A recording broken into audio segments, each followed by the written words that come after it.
In the wrestling world, the people are represented by two separate but unequally important groups. The wrestlers and bookers, who literally do all the hard work, and the fans, who endlessly nitpick and overanalyze everything they do. These are their stories.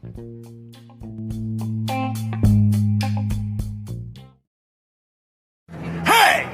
It's Warhorse, and you need to shut your mouth, open your eyes, and clean out your ears, because it's time to listen to the Raw and Order podcast. That's right, they're bringing you the best in all that meaty podcasty goodness in one, what is it, an hour? Two? Who cares? Who gives a shit? You need to listen to it right now, or else Warhorse is gonna, I don't know, roll your ass! I'm opening my eyes and cleaning out my ears. Welcome to another episode of Raw and Order, the wrestling booking unit and the fantasy booking institute all in one today. I am your host, Detective Mark Smarks, and I am joined, as always, by my partner in crime fighting, District Attorney Vincent Kayfabe. What's going on, man? How are you? You were just opening your eyes. No, my ears were clean because of the noise in the headphones. No, it was an auditory cleaning. It's like that vibration. Those the ultrasonic. Sonic hair. Yeah. Not hashtag still not sponsored. I'm not going to say their name. Yes. Phillips Norelco. Not Sonic Hair, Sonic Clean.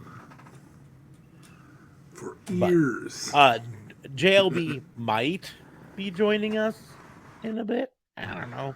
Yeah, he said he was, and then we're gonna find out. Like didn't yet. So, this is gonna be a weird one because due to unforeseen circumstances, we weren't able to go live on Sunday night like we normally do to do our weekend wrestling. And then we weren't able to sciatica, make it but I'll just admit it. Back pain is a bitch. I'm telling you. Sciatica is different from normal back pain though, because it radiates down the legs. Yeah, like I have a different problem with a similar name with my sacroiliac. And what it does. Your what? My sacroiliac. It radiates from the spine over to like your hip area, not down, but out. Oh, to the front. Yeah. Well, it'll come all the way around to the side. Yeah, but not down the leg, just like the lower back all the way. But it's almost always on one side, not the other. Right. Correct. Yeah, So that's what was going on with the sciatica. It was on my right hand side, still limping from it. Mm-hmm. So. Yeah, but like I say, the sacroiliac doesn't go down the leg. But it goes the entire side of your back all the way around. Anyway, it's a bitch. Does it affect your wiener? Science is out on that. I'd have them study, but I don't know if they've got microscopes powerful. Two electrons. Two electrons. But now what does help it is a TENS unit. But that's therapeutic, not, Yeah, I had to stretch. Mm-hmm. Like, really? Yeah. Okay. Just to make sure everyone saw, Big JC65 resubscribed for 12 months in a row. 1 year in a row. One whole year, Dude, baby. Man. So thank you, Big JC. Is that Bay?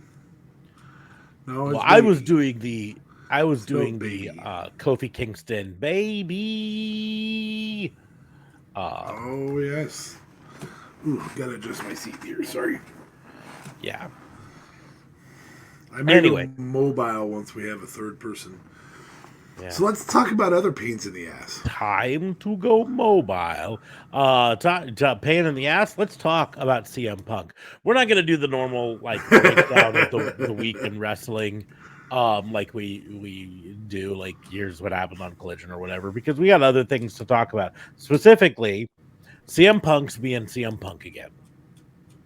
Now, the thing is, this is a whole bunch of where there's smoke, there's fire. Situation to me. And just so people know, it looks like we're at a commercial break. So if you are a paying subscriber like Big JC65 or using your Amazon Prime subscription, you get to still see us while everyone else does not see what we are talking about right now. If you are not a subscriber, you're not seeing this, and so I can say whatever I want about you losers. Whoa, savage. Pulling out the junior high insults, losers. Losers.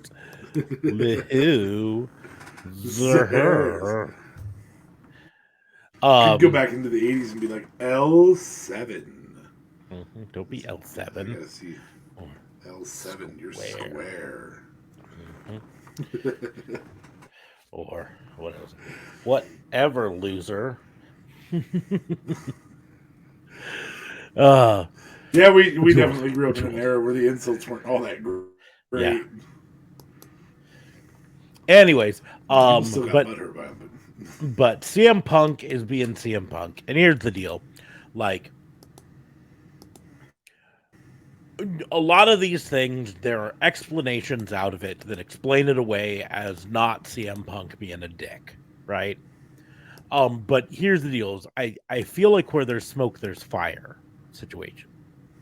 Like, all of these come from CM Punk trying to be a locker room leader and all of this stuff. But along the same lines, they all have one thing in common: that CM Punk getting heat with another wrestler in the business, right? So we all know about Brawl Out. We all know what happened there, right? Reportedly, CM Punk still has not talked to the Young Bucks since then. Like, the Young Bucks and Kenny Omega's lawyer specifically told CM Punk, don't try to text them. Just don't have any contact with them. So he still hasn't talked to them to try to hash things out. Which I think, I'm going to give them a little bit of crap for it too. Because in fairness, this shouldn't all be CM Punk trying to hash things out. They need to be fucking big boys as well and hash it out, right? And you're... how big of a deal would it be? CM Punk versus Kenny Omega at All Out in Chicago. Or CM FTR versus the Elite at All Out in Chicago. This is printing money, and all you got to do is be big boys about it, right? Get together in a room, squash it, say, listen, we might not really like each other, but let's make some fucking money. But anyways, aside from that, go ahead. This reminds me of Kin, and the smoke there's fire is really good analysis because it reminds me of Kin to something my parents told me when I was young and I was childish and selfish and had a lot of disputes with other people. And I would say, and they looked at me and said, if one person has a problem with you, it might be that person. It might be you. If 10 people have a problem with you, it's more likely to be you. Yeah.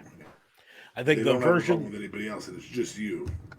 The version that I heard was if you wake up in the morning and you leave your house and you bump into an asshole, you bumped into an asshole. But if you keep bumping into assholes all day long, you're the asshole. Right? And that's what it comes down to. I didn't foresee my parents looking at me and saying that assholes when I was like 9. Well, this was not advice for my parents. This was probably an older brother thing to me later on, He's like, listen, man, don't be an asshole. But in the end, Brawl Out is what it is. That was almost a year ago, right? CM Punk's back. Yeah. They're all back. They're all wrestling again. But reports come out this week that Christopher Daniels and Matt Hardy both have been banned from being backstage at Collision, banned from Collision because both of them are close friends with the Young Bucks. That Jungle Boy Jack Perry and CM Punk got into a huge backstage altercation a month or so ago because Jungle Boy wanted to use glass in his match and CM Punk wouldn't let him because CM Punk is the arbiter of what goes on Collision apparently. And then just this week 2 things happened. One of them reportedly has nothing to do with it, but it seems too convenient that it happened. And that was that Hangman Page was scheduled to be at Collision to film a backstage segment. And at the last minute, they called him and they said they changed locations for it. And so he didn't go to the arena. And then coincidentally, after Collision went off the air before they started to tape Ring of Honor, CM Punk gave a promo to the crowd. A dark promo, for lack of a better term, not one for the TV, right? Where he made fun of Hangman Page, made fun of him for not being able to sell out his action figures. Like he said, you go to any Walmart and you'll find dozens of Hangman Page action figures up on the thing. Guy can't sell merch for shit. That's why they call him Hangman, is because his action figures just hang around on the shelf all the time. Good burn. And it just seems awfully convenient. They're like, no, Hangman, don't come to the arena where you might hear this live and get angry about it. Go someplace else. That's where my thoughts are on it. But that also, in addition to the Jungle Boy thing, in addition to the Hangman Page thing, in addition to the Matt Hardy and Christopher Daniels thing, that Ryan Nemeth was originally booked for Collision, flew all the way to Collision, and then was told last minute that he wasn't needed and just booked a plane flight home. Wasn't allowed to come to the arena because CM Punk is angry at him over a tweet that he put out back in June when CM Punk first came back, where he called CM Punk the softest man in wrestling. And Ryan Nemeth was just trying to build heat because guess what? He's a small name. He's got to get heat however he can. It's not like he's going out and delivering 5-minute long promos on Dynamite weekly, right? He's trying to build whatever following he can using his very minor platform on being the elite and on online. Just a side note, don't bother going to try to look up that tweet unless you can use the Wayback Machine, because Ryan Nemeth apparently deleted his entire social media presence. You only know this because you tried. Yes, I only know this because I tried. Just so everybody knows, like this isn't a reported thing. This is a moments ago. A member of our team went and looked, and it's Smarks. Smart. Yep. Yeah, me, I tried to go, trying to see if maybe I can find it on the Wayback Machine. I'm sure there's snips of it somewhere. You know, like Wallace, snips. Mm-hmm. Fuck. Lots of you guys don't get that joke. Smarks does. That's all I'm saying.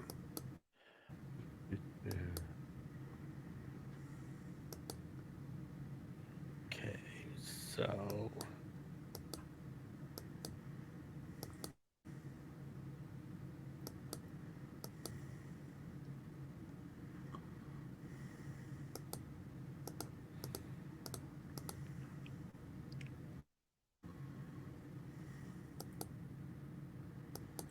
Anyways, and so all of this smoke, there's fire situation for me, to me, says that the problem is CM Punk. The problem is not. It does seem that drama seems to follow him. Disputes, I would say. I don't want to say drama. The drama makes it sound like it's like all parties are childish about it. And I don't know that all parties are childish about it. It just seems like maybe he should take some advice from the guy who took the title off of him in WWE and know his role and shut his mouth. Yeah. That was well played, huh? You like that? You like that right there? Mm-hmm. Wayback Machine is not seeming to be helpful for me. So, anyways, I'm not gonna spend too much time. And I don't know. I just think like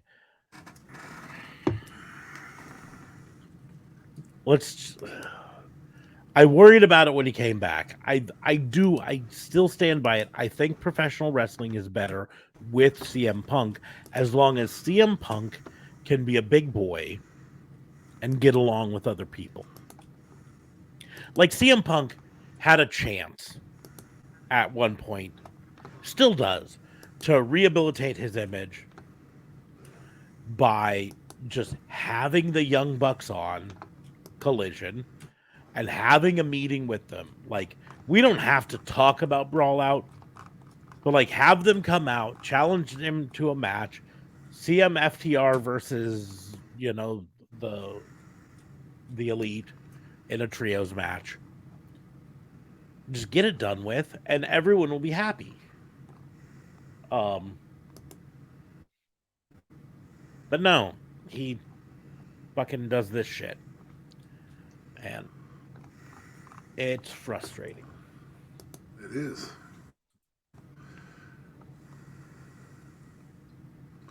It's in particular frustrating for the fans because we want to see your best. Mm-hmm. And we really don't want to see the behind the scenes bullshit.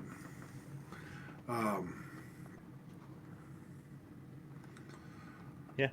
I guess every time there's a dispute that's a shoot. It's not a work, but it's actually a shoot. People want the real deal.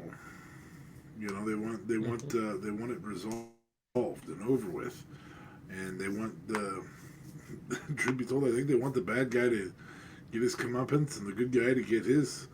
I don't want to say revenge, retribution. Mm-hmm. Retribution. And it's just we don't get that now. It's just frustrating because, like, all I want to do, I want to come home on a Wednesday night or a Saturday night, and I want to watch some fucking wrestling. And I don't want backstage drama to get in the way with that, right?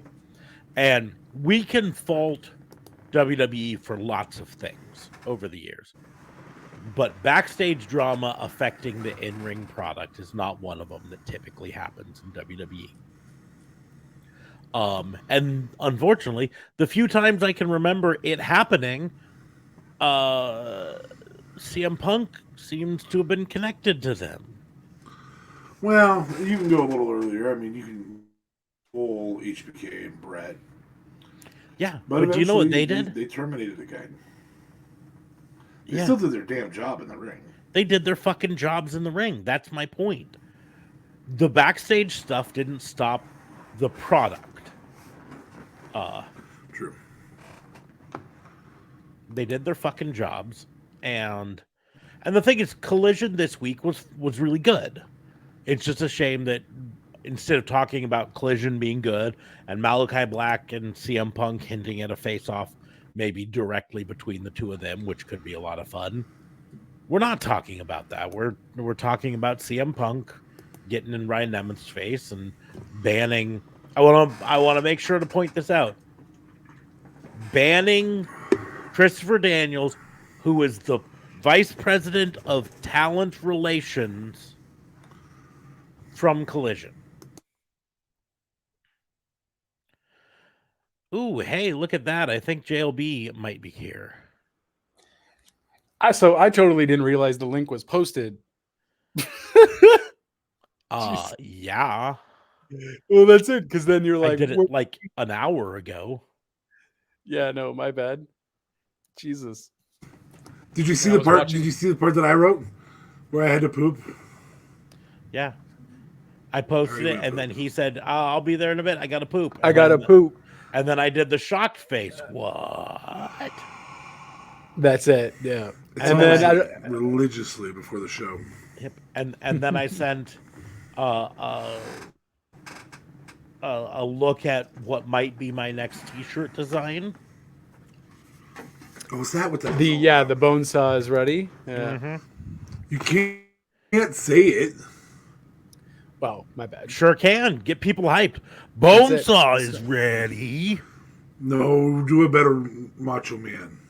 No, that's all I'm doing. Bonesaw is ready. You're going nowhere. Did you guys see the 3 minutes? 3 minutes? I think he says. Did you guys see the voiceover of Macho Man cutting the promo? Did you guys send that in the group? Is that Yep, what you was sent on? it. Okay. Yeah. Yeah. There's a couple Hilarious. people on YouTube, not YouTube, on TikTok, who use the voice filters on Macho Man promos all the time. That was fucking hilarious. That was fucking hilarious. Yeah. But I knew Hulk Hogan, but I know Hulk Hogan. I was like, oh my god. But anyways, so we're just talking about CM Punk being a CM baby. I was wondering if I did miss that part since you guys were on for a bit, and I was like, "Oh, there's so much Punk news. I hope I didn't miss that." That's all we've talked about. That's all we've been talking about. It's been the headline of our night. That's it's been the headline of everyone's night, I would imagine, Fucking because CM fucking Punk. just so I mean, take we can it talk he about legit controls. drop balls in WWE. We Go ahead. could, No, I want to hear the But- CM Punk thing. but Yeah. CM Punk is so I'm guessing he just fully takes control of Collision.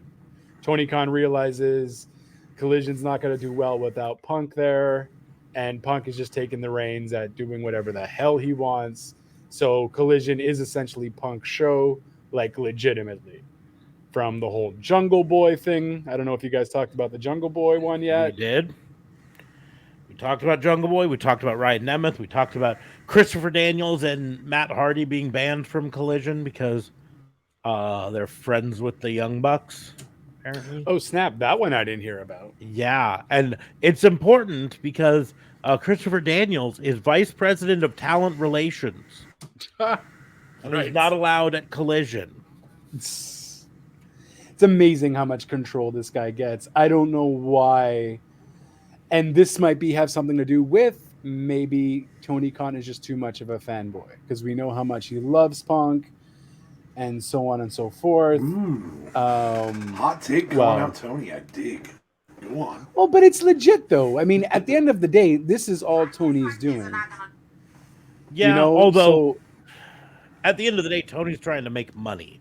And if CM Punk is what he thinks is his best chance to make money, then he's going to fucking do it. So, I don't know. especially since the Elite are re-signed their contracts. So Yeah. he's like, well, you know what?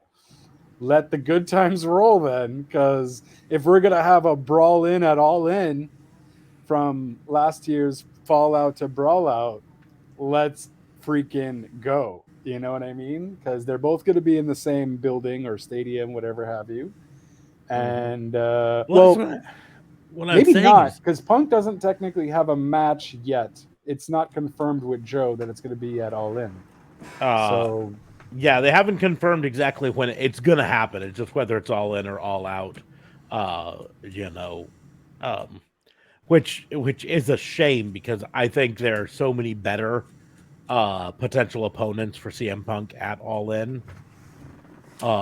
Frankly, CM Punk's been beefing online with Will Ospreay because Will Ospreay that would be fire. That would Well- make complete sense. Yeah.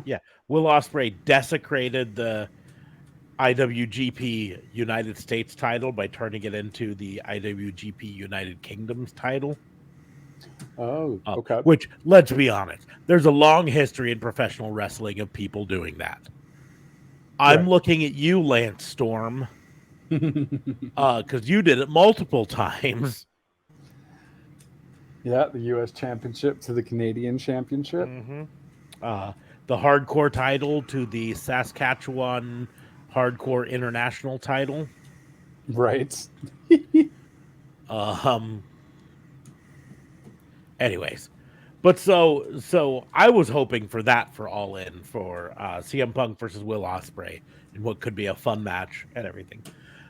But the last I heard, they were still thinking it was probably going to be Joe at All In. Yeah, because I almost feel like you can't do him and Joe at All Out, because All Out would have to be maybe MJF CM Punk to maybe unify the titles or some big championship match. If they didn't do Joe and CM Punk already, then maybe that would have been a bigger deal. And sure, you could have done that at All Out. You know, in Chicago, it would be crazy. I think their first match was even in Chicago back in the ROH days, and so on and so forth. So that would have been a bigger deal if they didn't already have a match and CM Punk didn't beat him. Yeah, as of right now, it's still not official for either one of them. So, we've got 4 main card matches and a kickoff show match announced for All In. So 5 total matches, and MJF and Adam Cole account for 20% of those matches. And people are bitching that there's already and the card's already stacked, which I'm not understanding. 40% of those matches, excuse me. Yeah, the card's not that stacked, but everyone's like, "Oh, the card is too stacked. How come Tony Khan is overstacking All In and not All Out?" But I'm like, "What do you mean?" I check, I see 5 matches. I'm like, "This is not stacked." Have you guys seen an AEW pay-per-view like in the last 12 months? Now, don't get me wrong. There's some good matches on it. But yeah, I anticipate at least 4 more matches announced for it. Right. I would anticipate we get a TNT or not a TNT, a TBS title match at either or of them. We've already got a TNT title match at All Out announced. Luchasaurus versus Darby Allin. So TBS and All In, maybe. You give. Oh, the TNT for sure is at All Out? Yeah. They. Okay. So they did finally announce a match for All Out. Mm-hmm. I just thought they weren't. After all this Punk information came out, Royal Rampage match was when Darby won the shot for Luchasaurus at All Out. Right. Okay. But but yeah, they've got 4 more matches. Like I said, put CM Punk and Joe at All Out, and put CM Punk versus Ospreay at All In. That's what I'd do. But I don't know, because like right now, because we've got the Young Bucks, because we will likely have a Kenny Omega something at All In. Do we just keep CM Punk off All In and put him at All Out, and then give the Elite a break for All Out? I fucking can't CM Punk. believe You pull him aside, you tell him to GTFU, grow the fuck up. Mm-hmm. I mean, he should have already had this conversation, though. You're a professional. Yeah, we should have. He should have, like, what? Well, this is why, guys. Some people need reminders. Well, hey, man, if you're going to be a leader, don't be a dick. I think it's also a semi-work. Now, I know you hate when I say it's a work, because guess what? I was still wrong about Cody Rhodes way back when. But I feel like they've had to have made amends, and they're just completely fucking with us now. Well, and thus, it's creating PR for this whole quote-unquote shoot that really isn't a shoot. They would have had to have talked about it. So all the reports have, and of course reports could be live, who knows. Right. But all the reports have it is that since Brawl Out, the Young Bucks and CM Punk specifically have not spoken at all, and that the Young Bucks and Kenny Omega's lawyers have been the intermediaries and specifically told CM Punk to not to try to have any contact with them.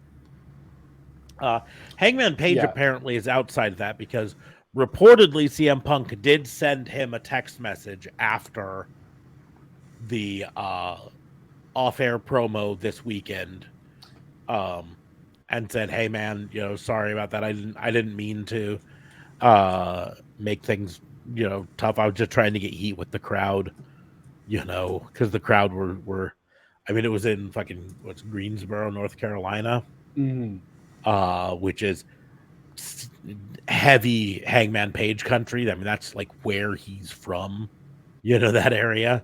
Okay. So, yeah, and if I was Hangman, I would have been like, okay, bro, whatever.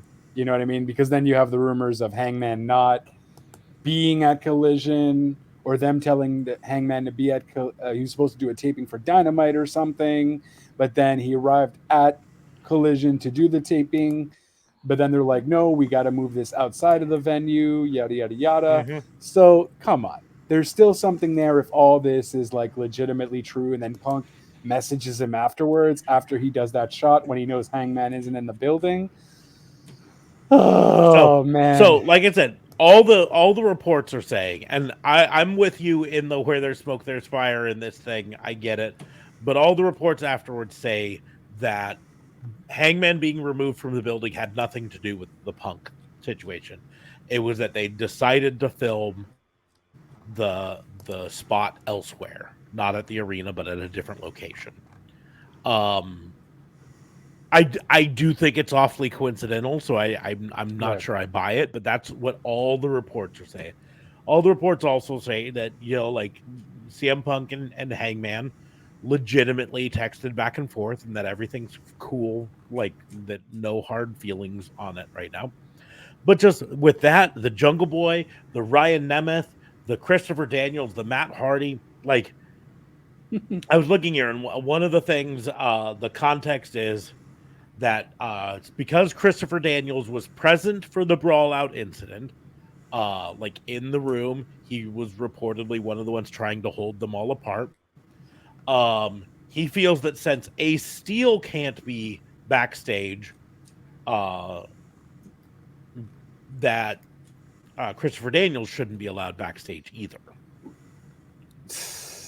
Now this is why I think it's a work, though. How is this not already dealt with? Hold on, time out. I'm going to run through the logic of this situation, and again, the non-Christopher Daniels fan of this group. Ready? That's facts. Yeah, you're definitely not. Who the fuck is Ace Steel? It's a shame. Christopher Daniels is a major competitor at some point and a VP of Talent Relations for the organization, and has maintained that role all 4, now 5 years of their existence. Also, importantly, publicity. At Brawl Out, Christopher Daniels was trying to hold people apart and stop the fight. Ace Steel was biting people. It's not even close to the same situation. And throwing a chair, apparently. Right? When you throw a chair or something? And so, now, here's the deal. Again, I said it before. They could just fucking be making money right now.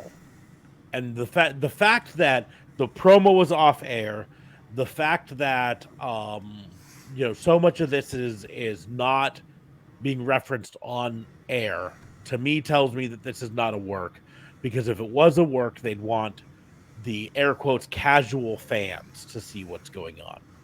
Now you know how I feel about casual fans. Yeah, but TK knows how to work the crowd. He knows that his casual fans are also people who you say that, and so he's been accused of working the fans a lot, and not once has it actually been true. I think if he is working the fans, it's because he knew that Twitter monsters were going to be in the arena and video and put it on Twitter. Or I'm sorry, the X monsters were going to be. But I don't wonder if, because the ratio does not seem that extravagant. The ratio of number of people he doesn't get along with is by percentage of coworkers. It's really only about 10% of his coworkers. And if you think about the places you've worked, there's been 10% that you pretty much just don't want to be around. Yeah. Not necessarily that you're going to quash them or cause them issues, but you're going to choose to be in a different room if you need to. I think that maybe because the ratio isn't out of place, the reaction is what's out of place. And I think that's where the CM Punk problem is that his reaction to a feud with other people is extreme. I have to be right. They have to be wrong.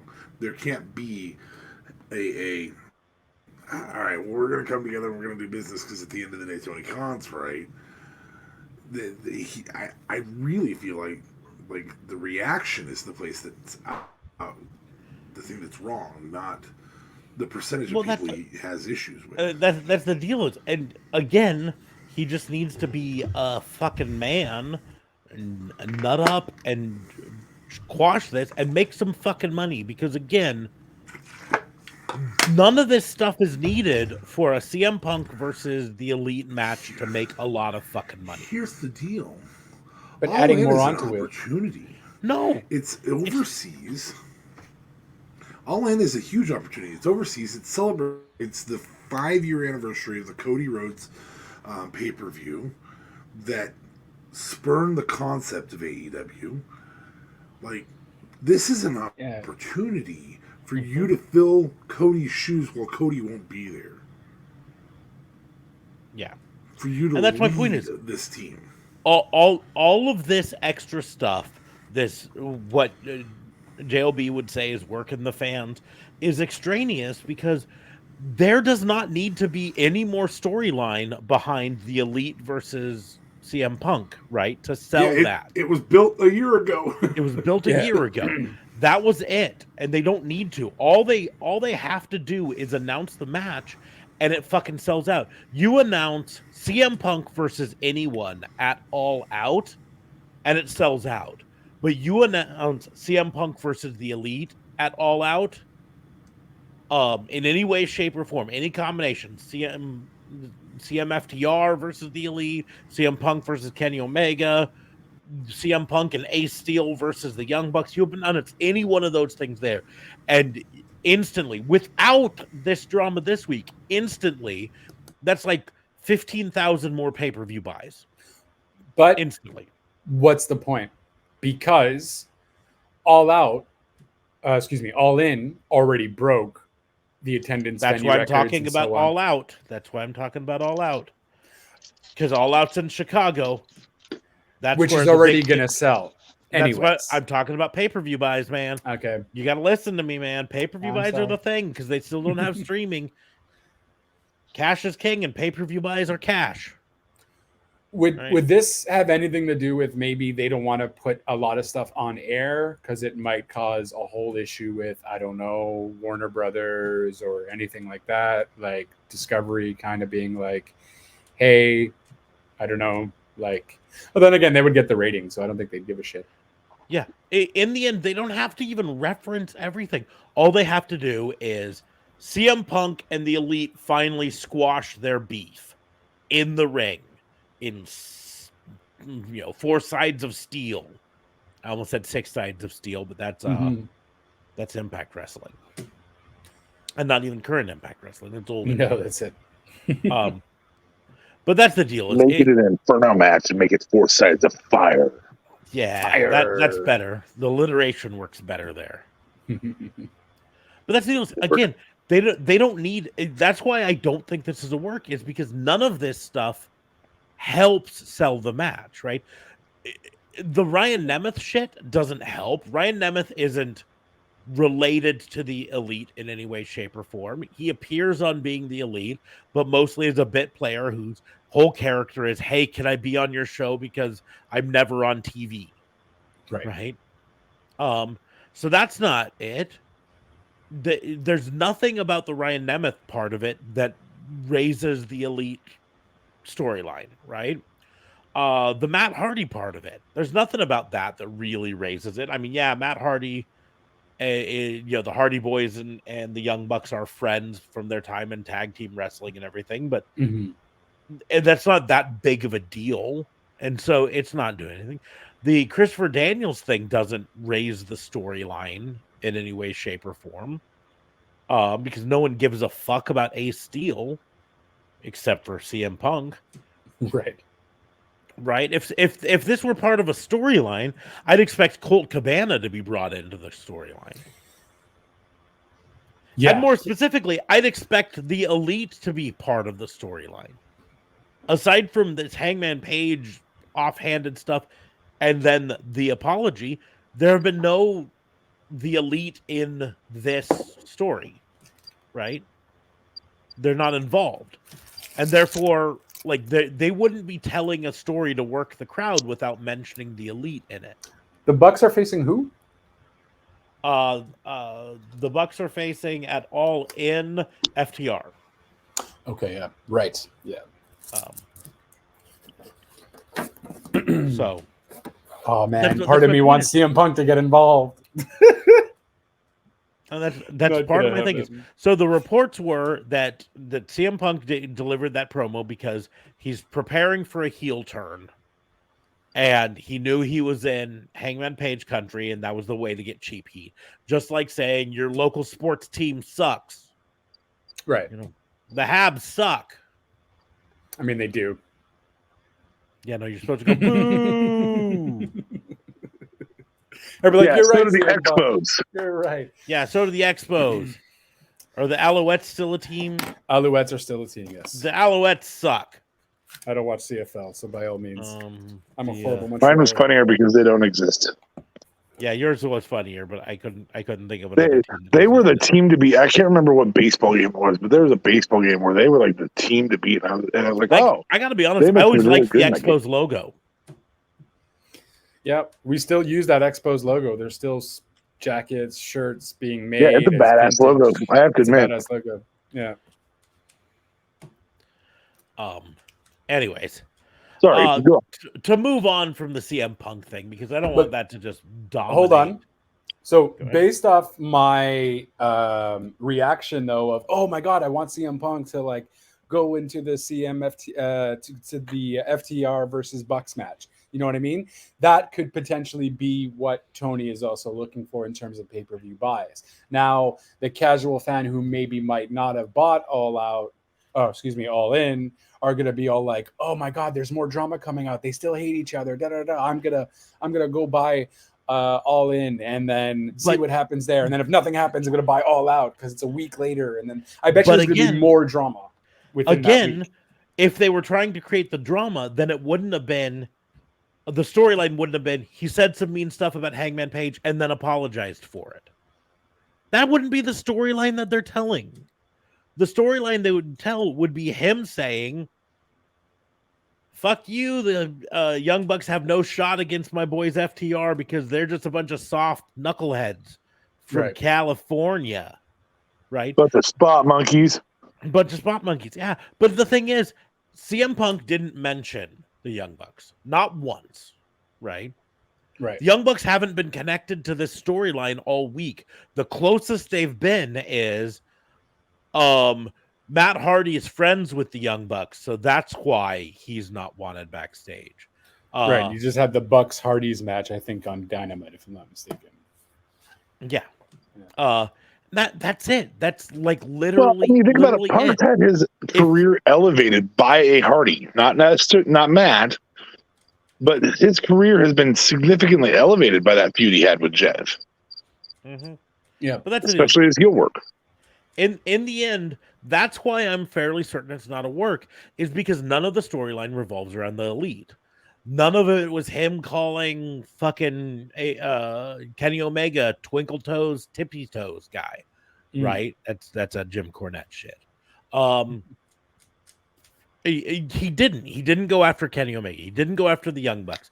He went after Hangman Page because he was in Hangman Page country. There were signs in the audience saying Hangman Page. That's right.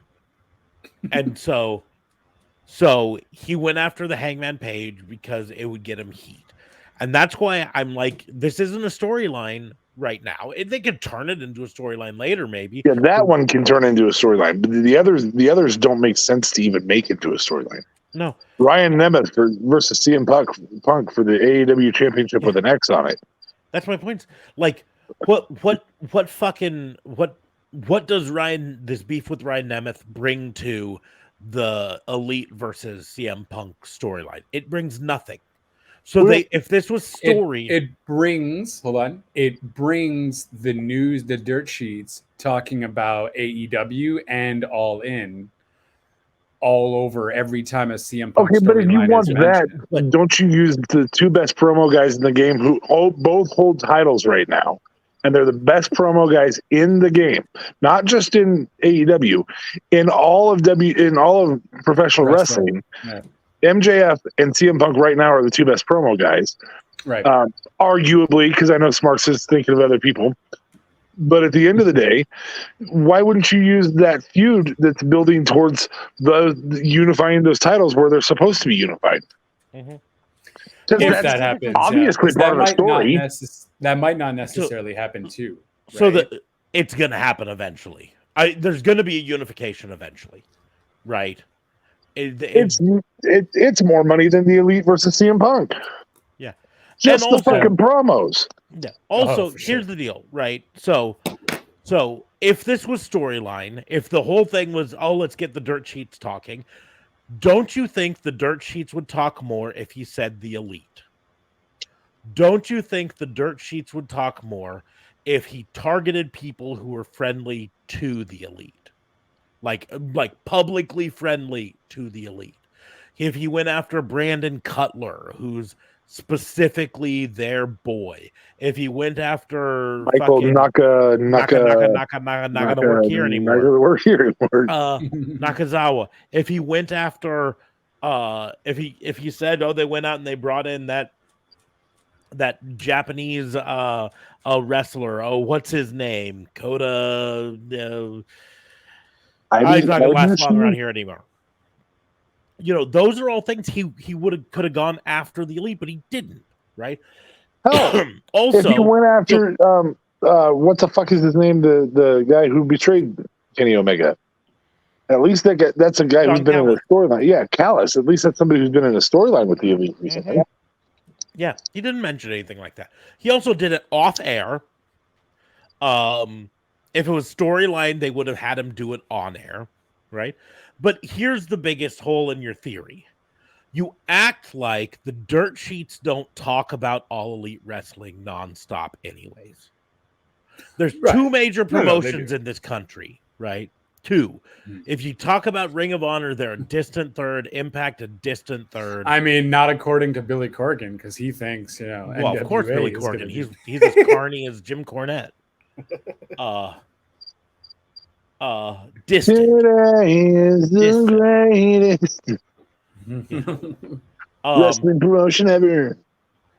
And so, in the end, right, the dirt sheets, if I go to ProWrestlingHeadlines.com and I look at their headlines, right, and I'm actually on their website here, WrestlingHeadlines.com, and I look here.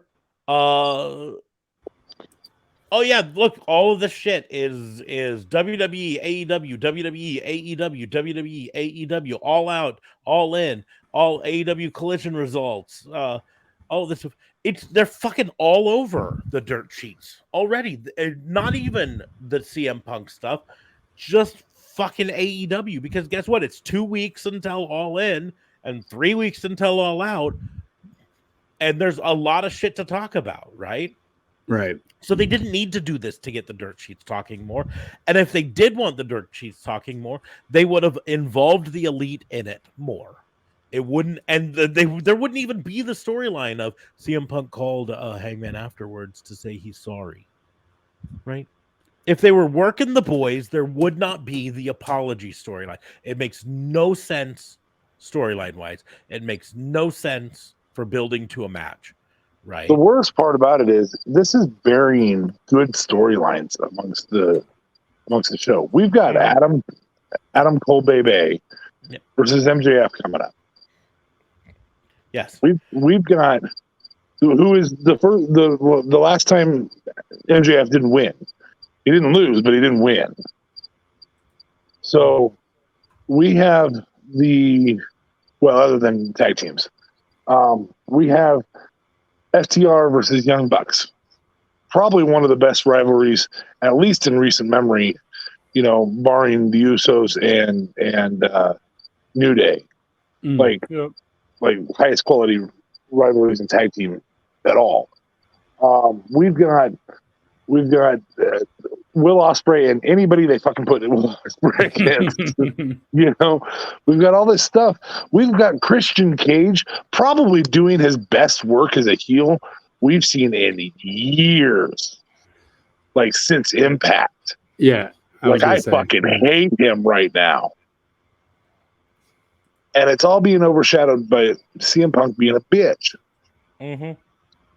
And not in a good way. This isn't shit that makes the company look good. It doesn't. No. That's the deal. Is in the end, this is probably hurting pay-per-view buys more than it's helping them. Yeah, I mean, quite frankly, it's telling us what JLB already said. Khan, you're kind of soft on your people. Mm-hmm. Yeah, it definitely makes Tony Khan look horrible. Mm-hmm. For sure. And reportedly, that was his biggest that was CM Punk's biggest problem with Ryan Nemeth saying is that it made the company look bad. And then he fucking goes out there and spends the entire week making the company look bad. Right. But anyways, I don't want to spend hours talking about CM Punk. We've already spent almost an hour talking about it because there's other shit to talk about in wrestling today. Today, in fact, in 15 minutes, Lacey Evans is a free agent. Lacey Evans no longer with the WWE, and probably out of wrestling altogether. Yeah, very likely. But a wasted talent. No, I mean it'll like she could do the Mercedes money, try New Japan or try the Indies. I mean, who knows? I got to be honest. I think given the right gimmick, she could be an asset to AEW. Sassy Southern Belle was a good gimmick. It was a good gimmick. Especially here's the deal: she needs to be a heel. She needs to be over the top, and not a fucking knockoff of Sergeant Slaughter, who I'm going to point out a better knockoff of Sergeant Slaughter, because at least she served and Sergeant Slaughter didn't. Right. But yeah, so she had tweeted out she'd removed WWE from her social media, changed it to formerly known as WWE superstar Lacey Evans, and said, "When the clock strikes 12, you will address me as Macy Estrella from here on out." Estrella, probably. And posted a picture of her in booty shorts. Which, I'm not complaining. Yeah, you're disappointed. Yeah. Oh, no. How dare she? Just going to make that a little bit bigger. No, I want to go. I want to go to the other ones here. But yeah, so I mean, that's a story we could be talking about. We could be talking about how Becky Lynch, when her match got pushed off of SummerSlam, and in the interview afterwards in the media scrum, Triple H said, sometimes things happen, and when life gives you lemon, you just got to make lemonade about it. Becky Lynch went out and tweeted out a picture of her with lemons, and then showed up at fucking Raw with a glass of lemonade. And sat at the announce Pitcher desk. Started giving out lemonade. And started doing the Triple H spew. Yeah, exactly. Yeah. Fucking, we could. We spent an hour talking about CM Punk, and we haven't talked about fucking Jey Uso, which should be one of the biggest stories. In wrestling. Talk about working fans. This is a promotion working fans right?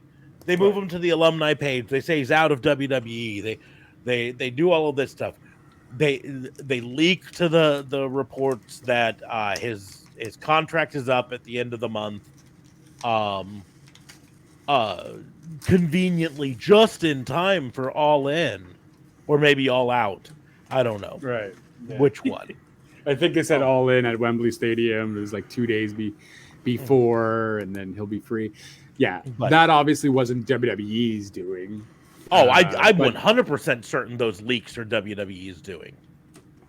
I'm more certain about that than I am of anything with AEW right now. I am more certain that it was someone from WWE that leaked out that his contract is up at the end of August, which Sure. they didn't make the memes, but they certainly leaked it to people who would. Mm-hmm. Yeah, leaked it out. They 100% fed that to the dirt sheets, so the dirt sheets would go, "Oh goodness, that's just in time for All In, or All Out, or whatever the fuck it is." Oh my goodness, that means he's gonna be there, and then the dirt sheets start fucking putting all the J Fatu is all elite graphics out, and Right. and all of this shit. And if you think there is an iota of a chance that Jey Uso is done with the WWE right now, I've got a bridge in Brooklyn and another bigger one in San Francisco. Is that there for everybody?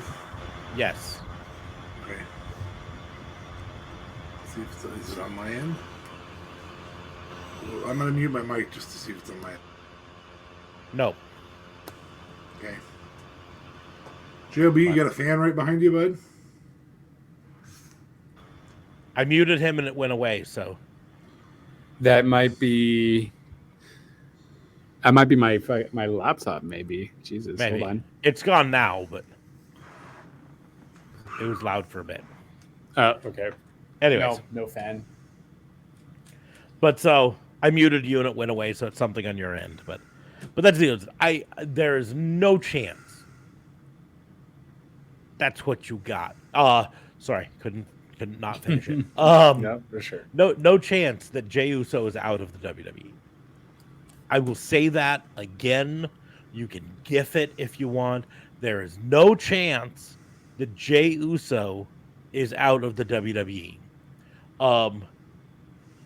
And as evidence of that, I present Jey Uso's dad,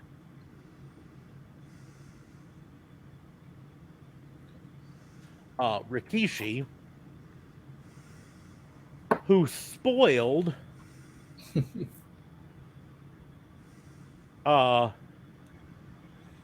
his involvement At Payback. Yeah, I'm trying to pull up As the being image a while I'm doing it. special guest to Yeah. referee. Yeah. And the promoter tweeted out a "Come meet Rikishi" Saturday, August 26th, and it says to do it before. Oh, they've already changed it. Damn it! Yeah, no, they already changed it though. They had removed it, and then Rikishi put another one up. Yeah, I was trying to find the original one because I knew someone out there had archived. But it says, "Come meet him and get his autograph before Rikishi Referees at WWE Payback." Right. And here's the deal: is if you think there's a chance that the match that he's refereeing is not Jimmy versus Jay, Right. you're nuts. Yo, crazy. I got a couple different bridges, a really big one in San Francisco and a smaller one in Brooklyn. I will sell them both to you for cheap. Really? No. Yes. Just a few thousand. All right. Oh, that's not bad at all. Way to bridge the gap. Both of those are toll bridges. I'll make that back in no time.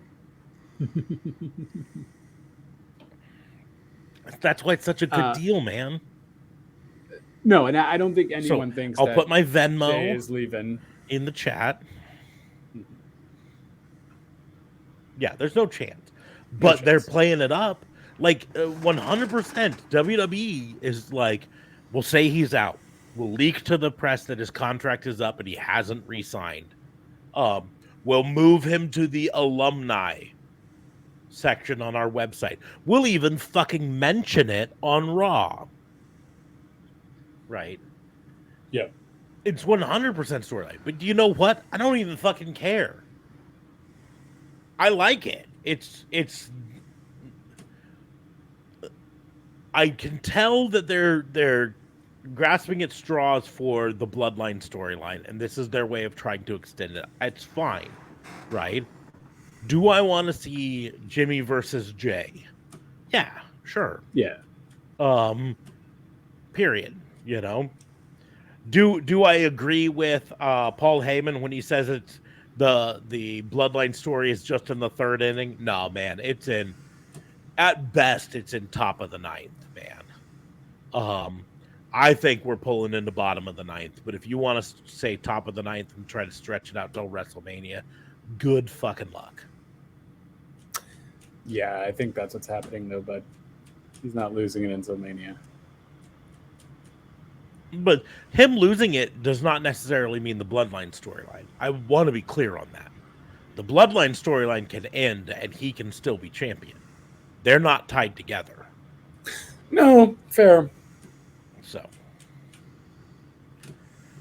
But anyways, I mean, there's the Jey Uso. We should have been talking all night about that. The Lacey Evans we could talk about. The fact that Jeff Jarrett's in a fucking Texas chainsaw match tomorrow on Dynamite. Yeah. And so let me get this straight. They had a similar death match in Impact for that, right? Or something? Jeff Jarrett and Jeff Hardy? I don't know if it was... he had a death match in Impact. I don't know if it was a Texas chainsaw match. I don't know for certain on it. But I mean, I'm sure Jeff Jarrett's done death matches before.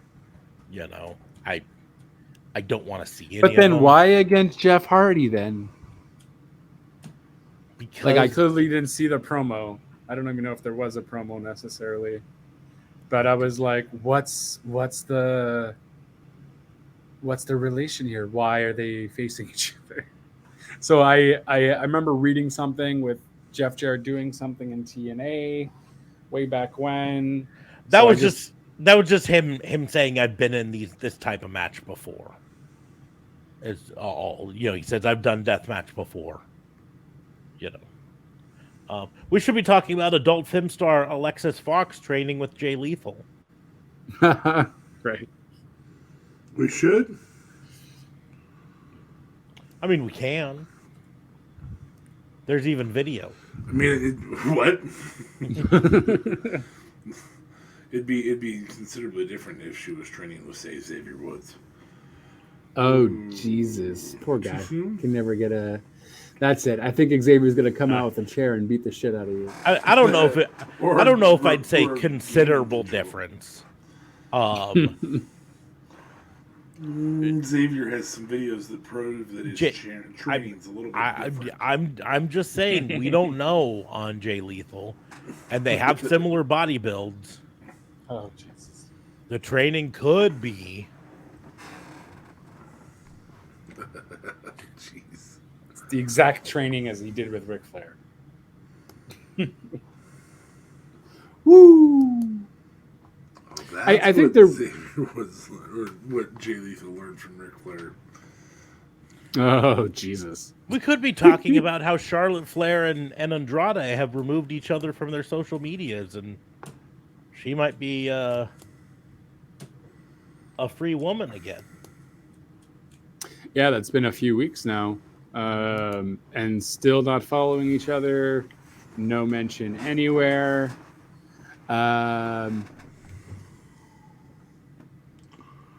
Yeah, I guess the biggest thing is that they are separated and will be divorced soon. Yeah, I don't know there. Well, I mean, ultimately, the big news is we don't fucking know anything, right? That's fair. We know nothing about it. All we know is that they removed each other on social media, and she no longer has the diamond ring emoji in her thing. Right. That's it. There's been no announcement from them that they're separating. There's been no announcement that they're divorcing. That's all radio silent. We can speculate and we can put two and two together and guess. But What do you get when you do that? you get 4. I don't know if 4 means anything in this situation, but Oh, okay. Like maybe they golf a lot. 4. Isn't that what you yell when you cut a tree down? Oh wait, no, that's timber. That's timber.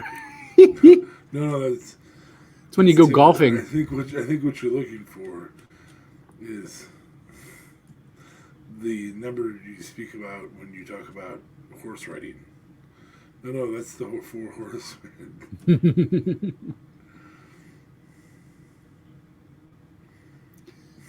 Oh, you guys. You and your dad jokes. They all work because you're dads, but god damn it. Ty Conti says she wants to go after the TBS title when she's back from giving birth. Making babies. I mean, breakup of the JAS. That was a cool segment. Yeah, breakup of the JS. We could be talking about that. A really well put together segment. Sammy Guevara still kind of being like, listen, I'm your friend. I'm not going to leave you. I'm just out for now. Yeah. Let me know. But you I'm know? going to leave you. But I'm going to leave you. Yeah. But you know when you stop hanging out with Callus. yeah. What I would really like is because this week on Dynamite, Jericho's supposed to give his answer to Don Callis, and I cannot help but think that Jericho's going to say no to Don. Like they're setting it up like he's obviously going to say yes, right? Mm-hmm. So Jericho Kota Ibushi? Is that what you're seeing in the future? no, I just think he says Not no, Kota man. Ibushi, I'm not your puppet. Tanahashi. Takeshita, no? Takeshita. I was gonna get it right someday. You know, after JLB Jericho told versus me. Takeshita would be fine. I wouldn't have a problem Fine, with that that'd match. be wonderful. Yeah, we and could it be could talking be about at All Out. the rumor that at All In they're gonna have Grado versus fucking Jeff Jarrett. It's in the opener. It's in the pre-show. Stop it. Hasn't been announced yet. We don't know where it's at. But my point is, it's Grado, who's legitimately a cult hero in wrestling in England. You don't put him against Jeff Jarrett. You put him against an AEW stalwart. Put him against someone who can show off a little bit more. Put him against someone I want on my TV. And there's the real motivation. Fucking Jeff Jarrett. Ain't I great? That's a hell of a country album. Yeah, Jeff definitely should have stuck with singing country. But he wasn't the one singing, remember? It was, it was Road Dogg, no? Yeah. At least storyline-wise, yes. Storyline-wise. Listen, get Jeff Jarrett off and give me the West Texas Rednecks. What did you want me to do to Jeff Jarrett? You heard me. No, I will not. Listen here, Slapnuts. Do exactly that. Nope. We got to do West Texas Rednecks with their number one hit song, I hate rap. Rap is crap. Yep. Can you imagine if one of those, like, the claimed top number one songs actually would ever do that in wrestling? Like Miz and Morrison's little song? Yeah. That would have been amazing. We could have talked about RVD's match against Jungle Boy. Which Oh, yeah, I'm very excited true. about. Well, they already had it. But already had it, so you shouldn't be excited. It's already I happened. apologize again. I've missed a lot of wrestling over the last week. Did I mention sciatica? You did, Yeah, that's fair. You were resting. but Oh. I'm not going to spoil the ending Or of pass it the fuck for out. you. But I am going to say you are going to be disappointed in it. Now, the thing you do to get rid of that disappointment is you book RVD versus Jack Perry take 2 at either All In or All Out. This one's for all the marbles. Maybe put it in a cage or some shit like that. Yes, JLB, it is too soon. Too soon. Yep. People are assholes. Yeah, It's not my doing. Sad. Very, very sad. But so.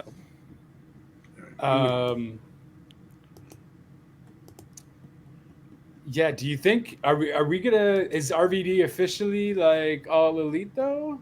Or you think we're gonna have more RVD? Because I don't think I've seen a graphic with RVD actually being all elite. He was reportedly just brought in for maybe 1 or 2 matches. Okay. And the way that match ended, to me, leaves it open for a second match.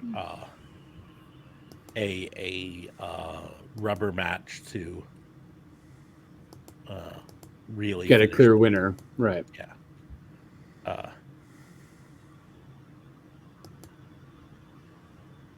Here comes the airplane again. Yeah, I think that's my my fucking fan from my laptop because I'm kind of close to it. But I don't know why you don't hear that essentially in my room though. I'm in the living room now. Yeah, you maybe need to stop fucking your laptop. Yeah. Or I mean, that would help. Laptop to stop fucking whatever it's fucking. Yeah, straight up. Oh yeah. Damn it, Yes, laptop. yes. Stop. Yes. Oh, fuck.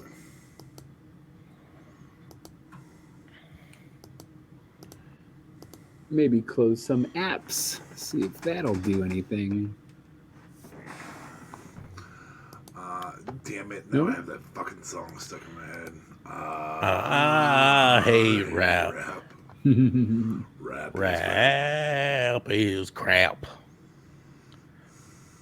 By the way, I wanted to let everyone know that my 30-second tangent at the end of the last episode where I looked up the HBO intro from the 90s and played it did get copyright hold on it on YouTube.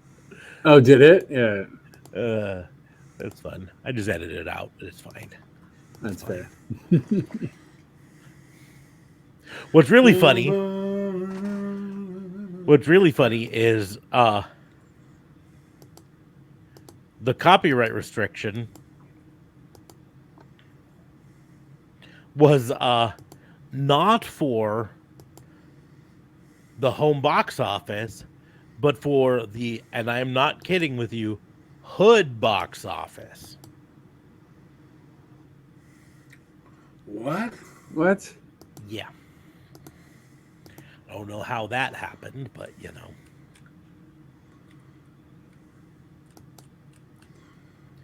Apparently HBO not the one to box office now. own that trademark anymore. Jesus. Could be talking about Meltzer ratings. Let's. Could be talking about Rhea Ripley and Buddy Murphy getting engaged officially. Yeah. Promoting it on IG. And then Rhea Ripley doing a viral TikTok. Condom gives it the blessing. I wouldn't count on any of that. And I'm like, Dom, how did you not know that was coming? That was like an old ass viral TikTok video of how to put someone on a wall and make sweet, sweet love to them. making them put your hands together and then grabbing it and then. Oh, I mean, putting he them was on the in wall. prison when that came out. He's done a hard time. That's a good one. On the wall. So Meltzer's SummerSlam star ratings. Now let's just go down memory lane a bit and let's talk about what match did we basically all agree was the best match of the night? On SummerSlam? SummerSlam, yes. Ooh.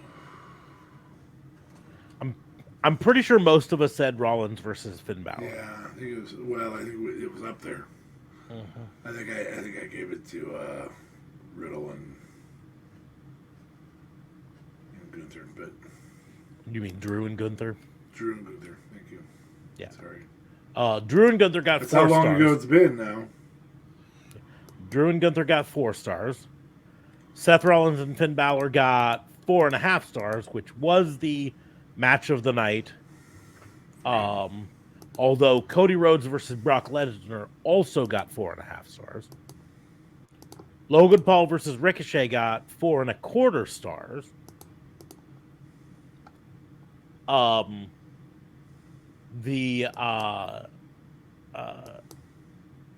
Bianca Belair, Asuka versus Charlotte Flair match got 3.5 stars. They did not rate Io Sky versus Bianca Belair cash in because it was a 30-second match. And Right. the LA Knight winning the Slim Jim Battle Royal got 2.75 stars, which is actually better than I expected. Battle Royal As a whole, it was not a great battle royal anyway. Mm-hmm. LA Knight winning was the only reason to have it. Yeah. The Roman Reigns versus Jey Uso got 2.75 stars. And the worst match of the night was, I believe, our universal pick for worst match of the night. Shayna Baszler versus Ronda Rousey at 1.5 stars. Yeah, I would Yeah, agree. that's fair. That was a pretty shit match. Considering I've been overhyping it to watch it for like 2.5 years. Yeah. I got the bad taste out of my mouth for that match by just going and finding a version of the Ronda Rousey versus Holly Holm match and just watched Ronda Rousey get her teeth kicked in. Literally. Yeah, that was definitely more entertaining because that was the first time she got beaten. So you're like, oh my God. What? Not even What? just the first time she got beat. She got fucking owned. Owned. That's fair. Yeah.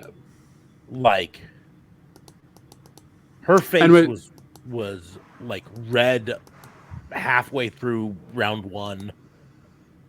And she never had a shot in that match. Holly Holm demolished her. And what's fucked up is Holly Holm only really like ended up keeping the title for maybe like 3 more matches or something. It wasn't that long that she kept it, and I was like, well, another one bites the dust. After years of freaking Rousey being like top dog, and then Holly Holm just coming in, and then kind of fading out of the title picture as well. So. Mm-hmm.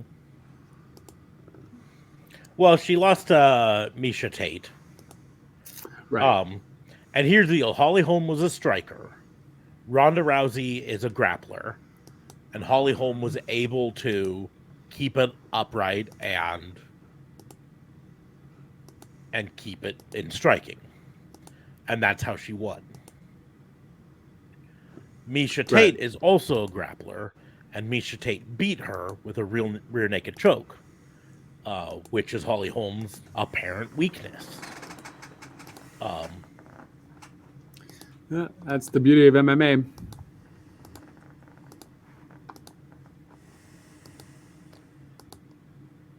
But, grand scheme of things, in MMA, she's 15-7, which is pretty darn good mixed martial arts record. Mm-hmm. Way better than CM Punk's. Yeah, that's Oh, we're back on that. Okay, let's stop. Back to CM Punk.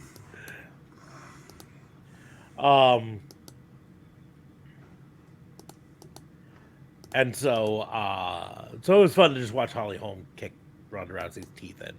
And I mean literally kick her teeth in.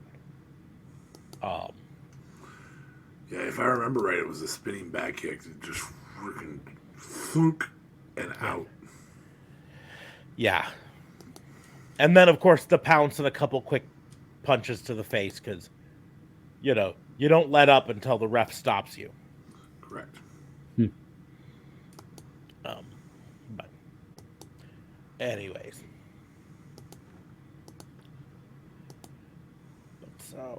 So that's, I mean, we could be talking about all sorts of stuff. You're talking about, AEW's coming up tomorrow with a big show.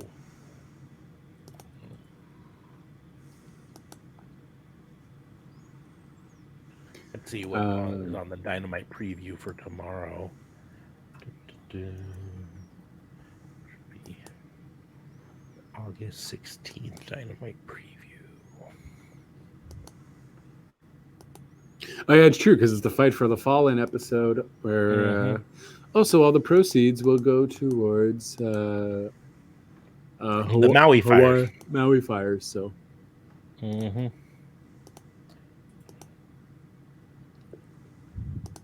I just want a graphic AEW, and I want to watch a video about it.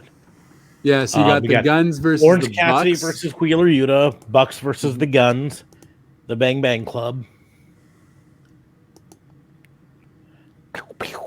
Guns up. Yeah, that should be fun because it's two former Bullet Club members with two recent Bullet Club members. So Guns up, people. Be fun. We get to hear from Kenny Omega as to what his plan is. Right. Yeah. We also have Chris Jericho's decision on whether he's going to join Don Callis or not.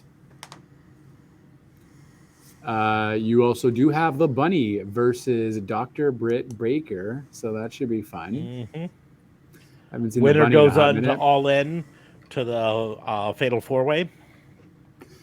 Yeah, that's it. I have my take on DMD winning them for sure. Bunny versus Britt Baker. I think it's most likely DMD wins. Yeah. Bunny's fresh back from an injury, though, and you can never really devalue a good push right after an injury. Yeah, the return from injury push can be a big deal. So,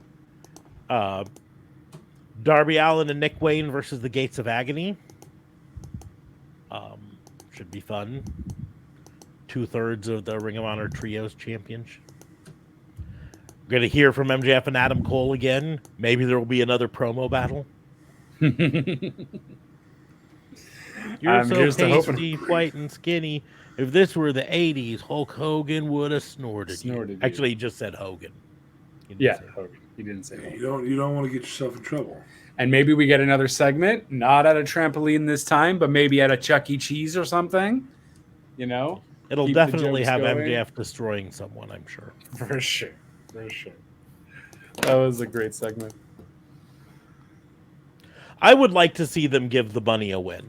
I'm thinking about it, and I would like to see them give her a return from injury push.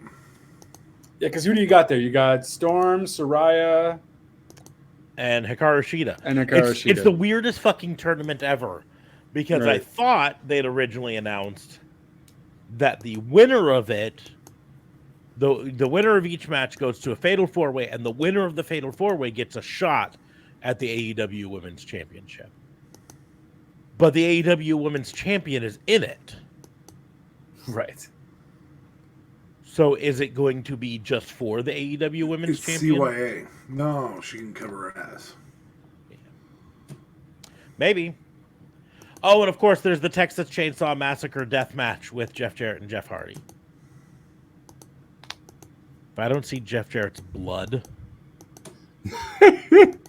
Right. Like you want him to get decapitated with this chainsaw?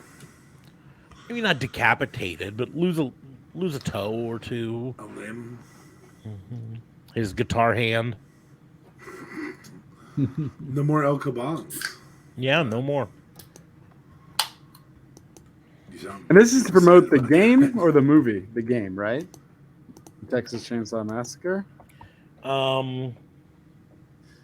Yes. I don't. It says I a don't game recall based on the hit movie. Nice. It's going to be on Game Pass for free. Sweet. I've been so busy this week I haven't got to play any of my AEW game. I got to start a third run through the Road to Elite. See if I can finally unlock Paul White. Yeah, that's it. Or oh no, yeah, Brody Lee or Luke Hart, Brody Lee or Owen Hart. Owen Those are the Hart. other two ones. Yeah, that's it. Well, you're keeping busy. That's the important thing. Yeah, first full week of school for my kindergartner. Fair. And she is liking it.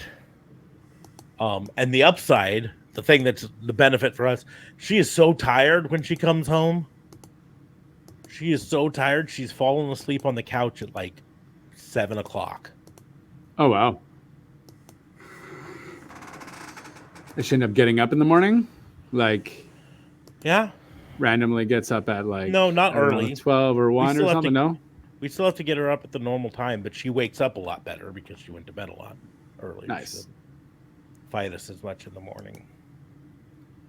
She's at all.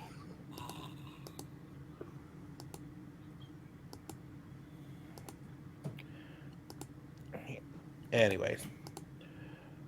But this is normally our fun wrestling game night. So what about we kill this last half hour with some games? Let's do it. Oh, you had a game already. I didn't have a full game already, but I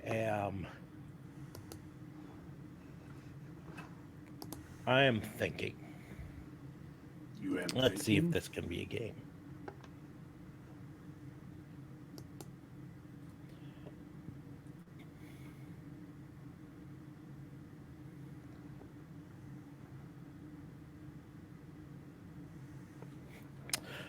What do we do? How about we do some wrestling trivia? Okay. Now some of this trivia, the trivia that I got this from, it's a little bit older, so some of this might be outdated by now.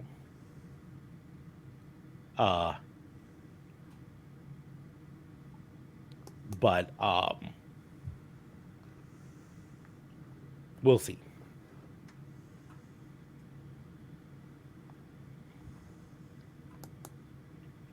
Okay. Trivia question number 1. Whoever wants to buzz in can answer. What 2 wrestlers have shared a ring together at all 3 WrestleMania, Starrcade, and Bound for Glory?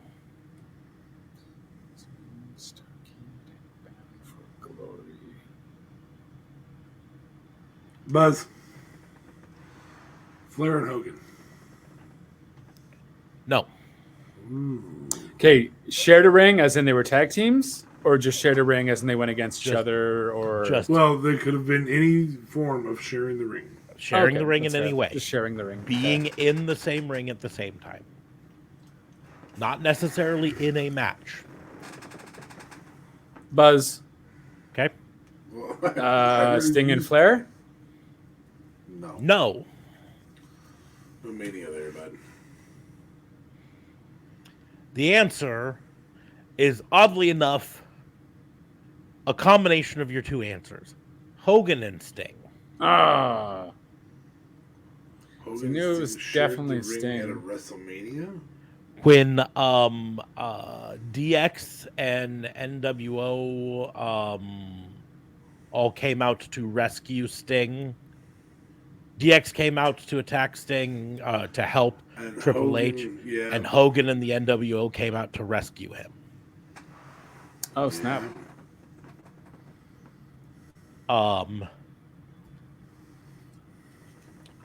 What event was so offensive to Kurt Angle that it stopped him from even considering signing with ECW? Buzz. Oh, It was ECW's first pay-per-view that was called Barely Legal. But what was the event that happened at it? Oh, it was the crucifix thing with Raven and or Sandman was on the crucifix, or Raven was on the crucifix. Someone was on the damn crucifix. Sandman. Sandman. And you're was correct. On the crucifix. Yeah. Okay. JLB's up 1-0. Hey, up and at 'em. Don't lie. It's very truthful. Thank you very Who much. gave Bryan Danielson the nickname the American Dragon?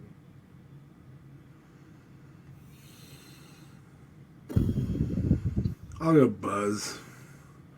Antonio Inoki. No. I'm thinking it's someone from Japan.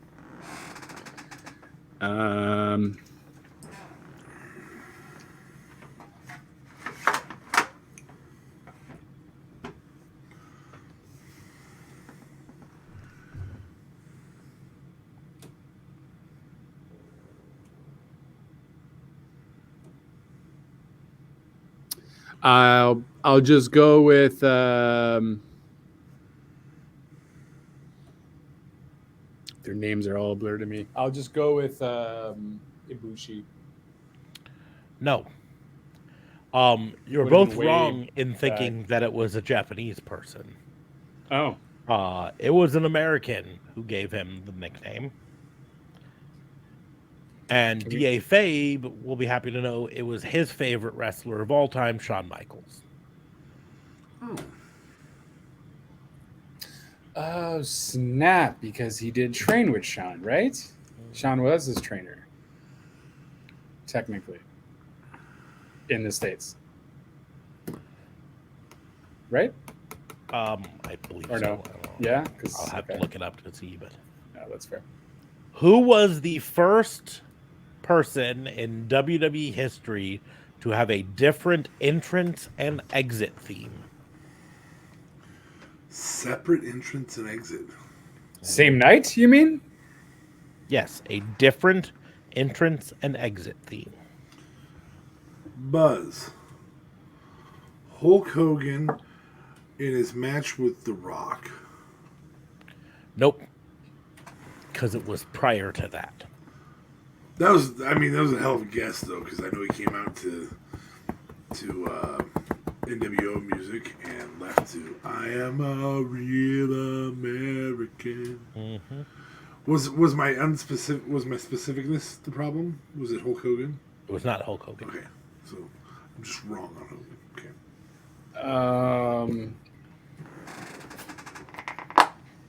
Came out with one entrance, left with another one. It was before WrestleMania 18. Yeah, I was to say 17 was nowhere near there. No, that's it.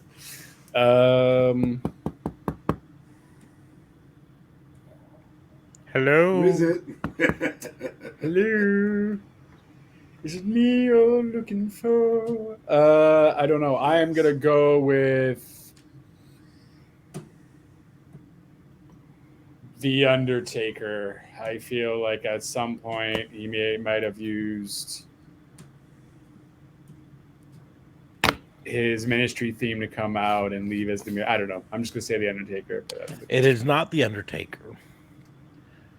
I'll give you guys a clue before I reveal this one.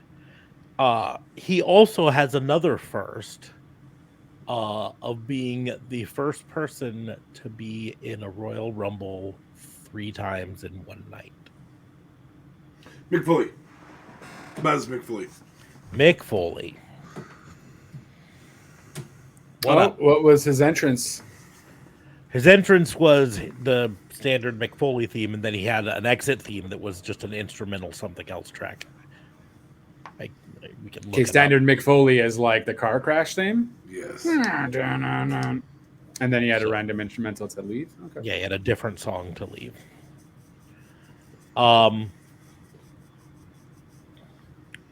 Who was the first masked WWF/WWE champion? First masked WWF WWE. Oh.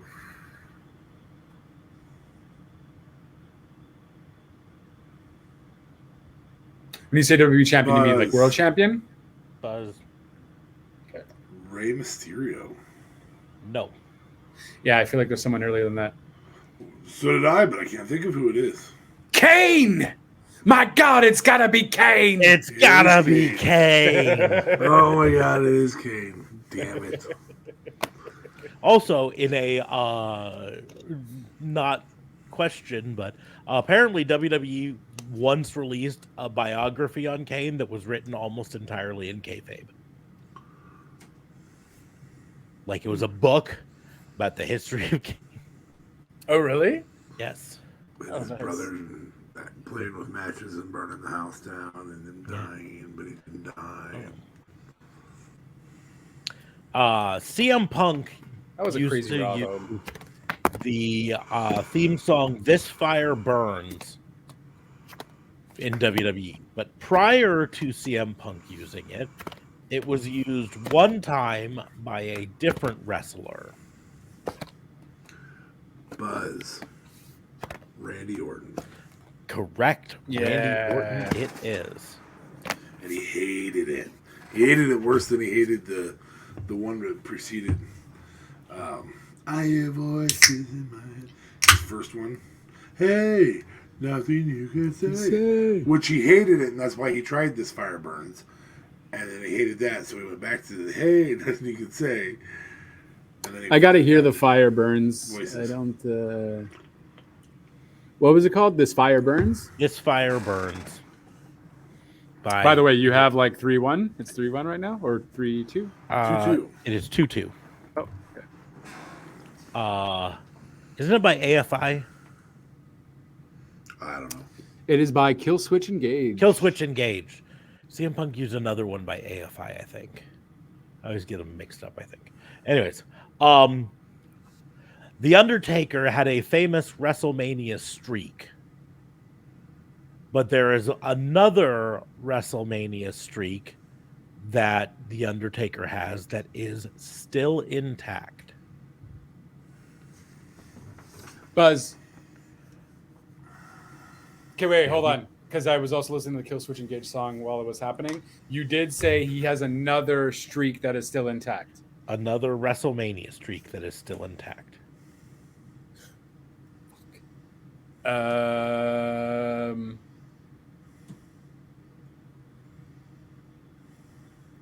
Oh shit. Okay, I buzzed already. So he has not missed a WrestleMania since he debuted. That is not the answer I'm looking for. I cannot Well, that's state also whether not that's. true.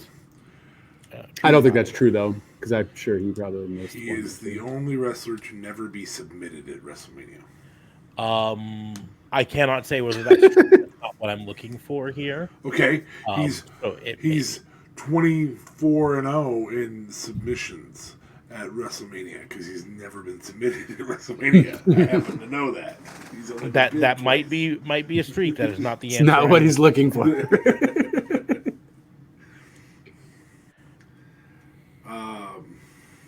Okay, I'll buzz again. I'll say most consecutive appearances at WrestleMania. Not the answer I'm looking for. Might also be true. I don't know, but not the answer I'm looking for. Okay.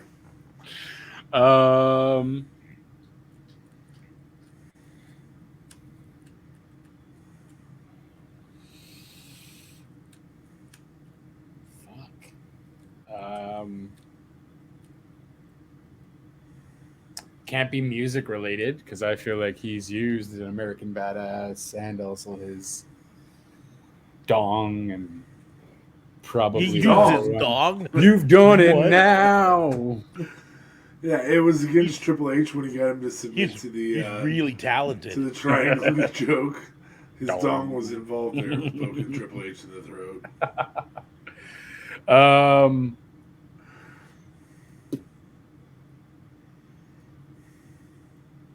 He has wrestled for at least longer than he has the longest wrestling match time record out of all his consecutive WrestleManias at a WrestleMania in history.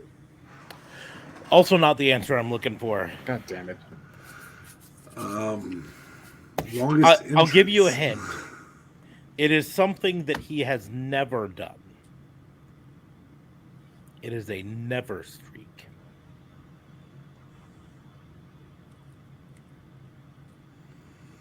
He has never opened up at WrestleMania. That's probably also true, but that is not what I'm looking for. He's never been the final match of WrestleMania. I don't think that's not true. I cannot comment on the veracity of it. I think it was with. I think he was the last match with Batista, so that doesn't work either.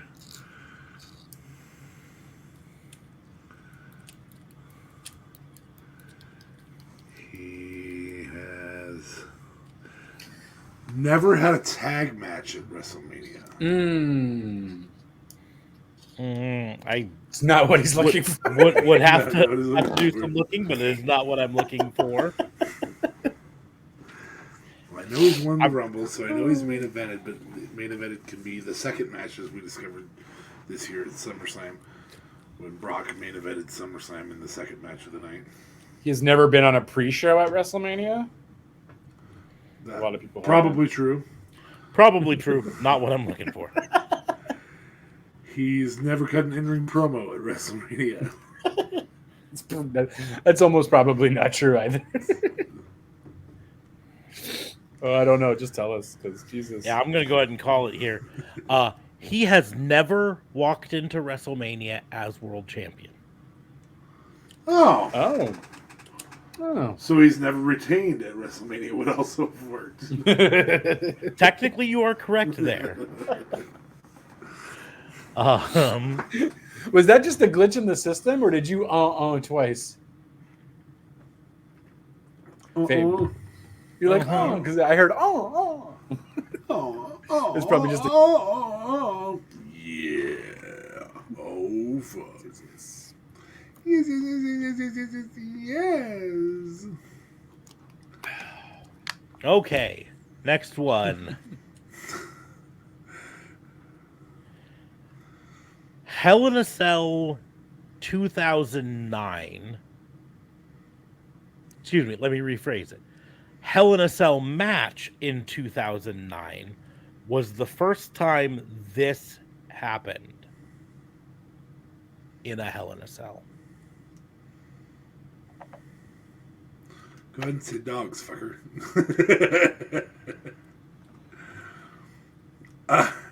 Buzz.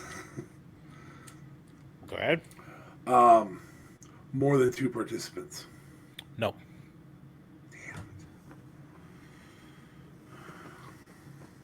I will even give you another chance to buzz in after I give you a clue.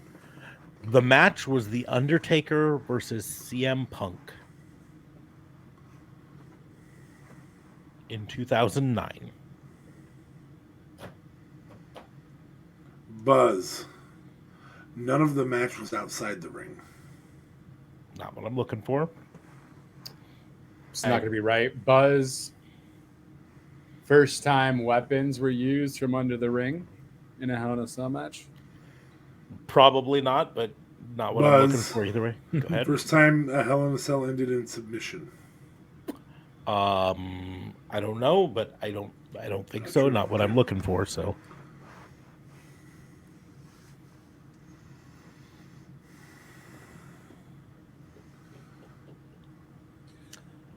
I'm getting CM Punk. one last chance.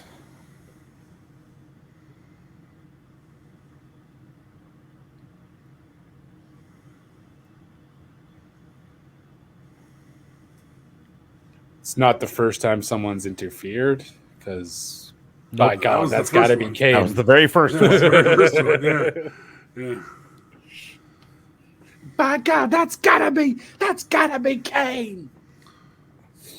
He's gonna puke. Sorry, anytime someone what says the- that, I go straight to the. Okay, That's I'm gonna Vince call it. McMahon saying that. 2009 was the first time in a Hell in a Cell match where a world title changed hands. Well, there When you have it. Undertaker defeated CM Punk for the world heavyweight title. Nice. That's right. Okay, who was Stone Cold Steve Austin's very first match in the WWE against? Buzz JLB? Savio Vega. No. Are you saying specifically Stone Cold, or does that include the Ringmaster? It includes the Ringmaster. Buzz? Gold Dust? No. Buzz Barry Horowitz. Nope. Give you guys both a hint. He is still wrestling today. Buzz Chris Jericho. No. No, that would be Chris right. Jericho God wasn't in damn it. WWE. He is still wrestling today. Give you another hint. We've mentioned his name on this podcast today. What is not CM Punk? Buzz Christian Cage. No. No, Christian wasn't even there yet. I think he was. I think the Brood was there in '96. Maybe not.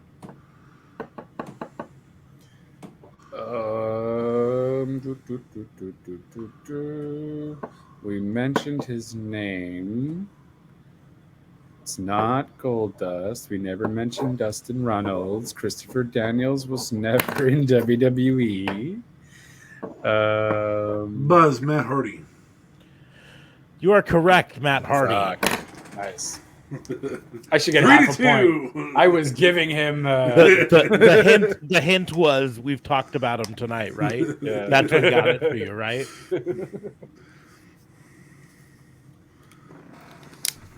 Oh fuck. 1 second. That was something WWE did a really good job of back in the day. Is you could give those losses to singles that were in tag teams that were good because they were in a singles match. So it was a good way to put people over. Yeah. Understanding the value of tag teams is very surprising. You know, Matt and Nick Jackson can take. Well, I don't gobs think and Matt gobs Hardy and was gobs even of with losses. Jeff at the time either. Like Matt Hardy had blue pants on, and he was like a nobody. They were both nobodies. They trained together and wrestled on the backyard circuit together. But neither of them had actual contracts with WWF at the time. Okay. Um, Looks uber different. So young.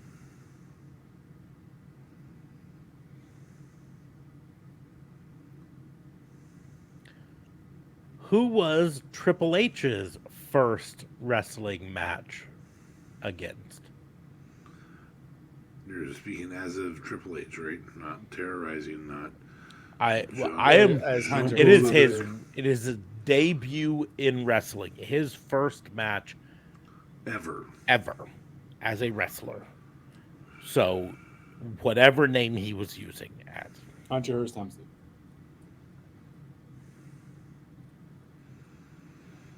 Is it Warrior? No. I'm thinking.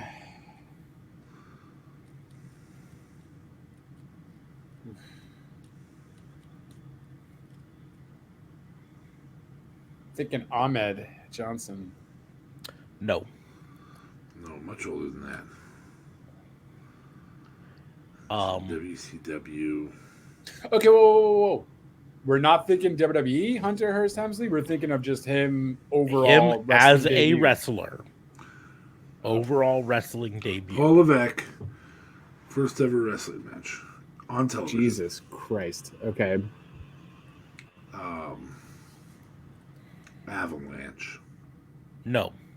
Give you guys both a hint. He is not active in wrestling today in terms of as a wrestler, but he is active in terms of backstage producing. Buzz Dean Malenko. No.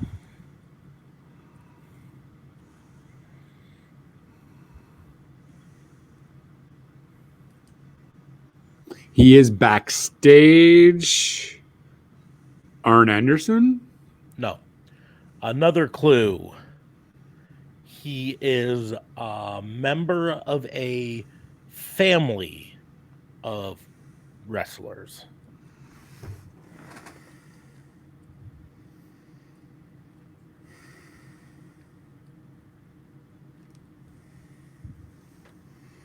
Buzz Tully Blanchard. No.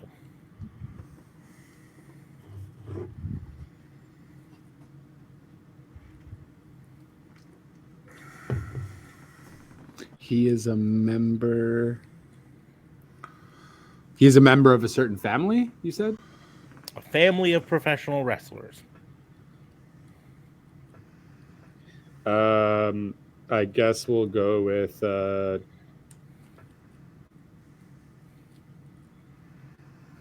Dustin Rhodes. No. Backstage.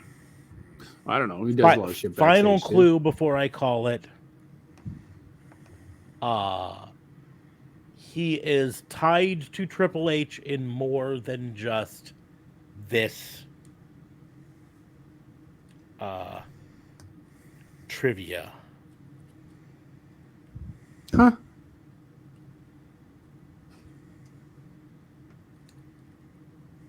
He is tied to Triple H in more than this trivia, than just this trivia. Buzz.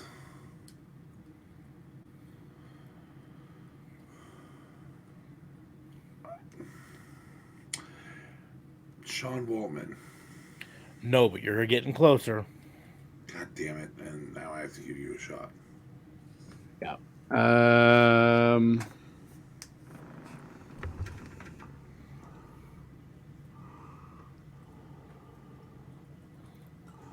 didn't know if Sean was old enough or not. I didn't think he Kevin was. Nash. No. Buzz. His name in the ring is Road Dogg, but it's, I think Brad Armstrong is his real name. Brian Armstrong Brian is his Armstrong real is his name. real Brad is his brother. And it is Road Dogg. Nice. I couldn't remember which Armstrong he was. So Brian that's and like Brad half a Armstrong. point. I can't do half a points on here, so I'll... this one will be worth 2 points. But whoever gets it will probably get both points. So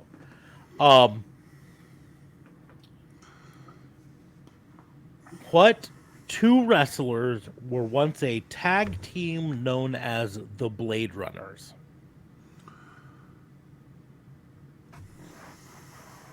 Buzz, DFA? Sting, and Ultimate Warrior. Son 2 of a points. bitch. Nice.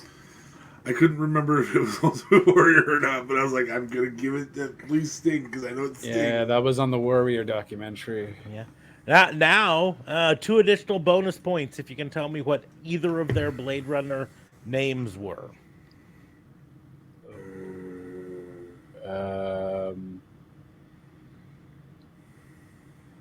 He was he had a stupid name, Warrior. Okay, Dingo Warrior was before he was the Blade Runner, I think, right?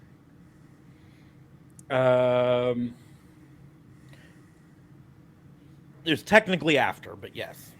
Oh, after. Okay. That's not the name I'm looking for, at least. Fuck. Oof. So that was after. Yeah, I'm not gonna get it. I'll keep thinking here, but Buzz, Blade Runner, Slash, and Shred. You're kind of close, but you're not. So I it don't was remember what their names were. Blade Runner Rock and Blade Runner Sting. oh shit. So one of them just dropped the Blade Runner and kept going. But Rock said, "No, I'm going to go as Dingo Warrior." And then he was Little like, did he know that Rock would be a great name. "Yeah." And then later he was like, "No, I'm not a Dingo Warrior. I'm an Ultimate Warrior."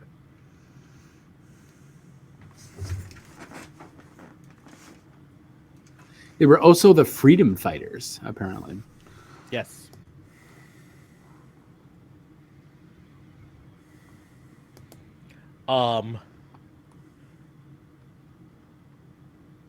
What wrestler, before settling on their final name, was suggested the names Otto von Ruthless, Ice Dagger, and Fang McFrost?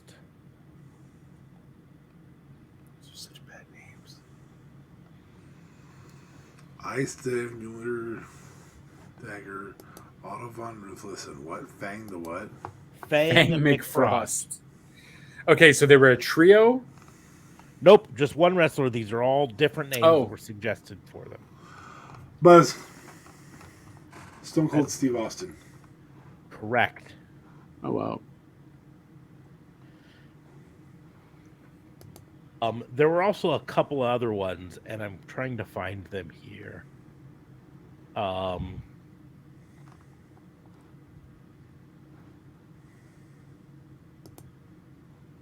there was another one that I wish I could find. Chili McFreeze was another one. Chili McFreeze. Okay.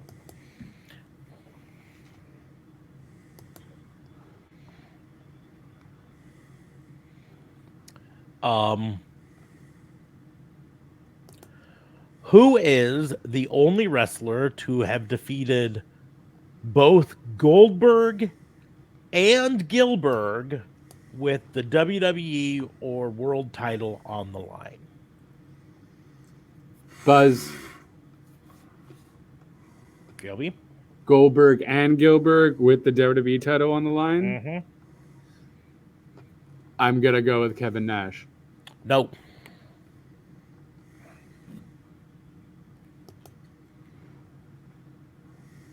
Buzz.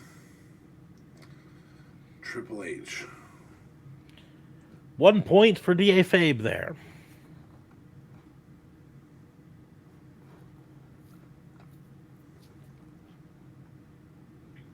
Yeah, I guess Kevin Nash never won the title in WWE. Yeah?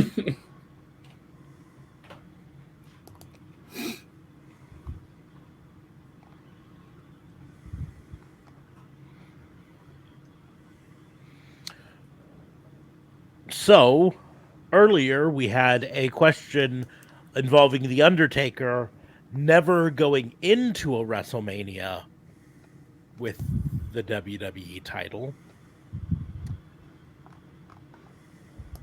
What wrestler has never won the WWE title at a WrestleMania? Now, there's a lot of them that can do it, so let's talk about big name wrestlers. Like you can say, Ryan Nemeth has never won the WWE wrestler title at WrestleMania. You would be correct. You would be Congratulations. correct. You get the point. Technically correct is the best type of correct, but that is not what I'm looking for. There's someone who has wrestled for the WWE title multiple times at WrestleMania and never won.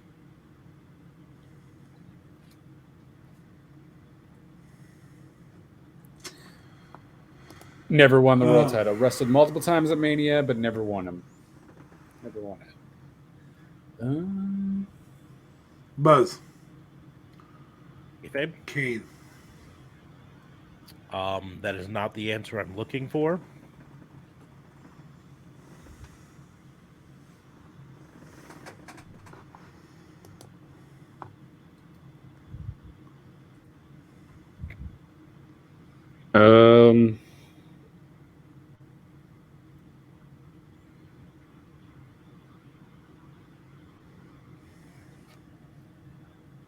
Went for the title at Mania, but has never won it at Mania.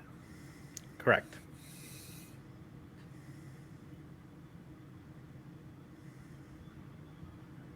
But you said multiple times, right? Correct. Fuck. I'll just go with Booker T. Nope.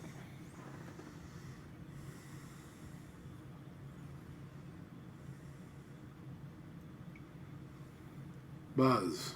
CM Punk. No.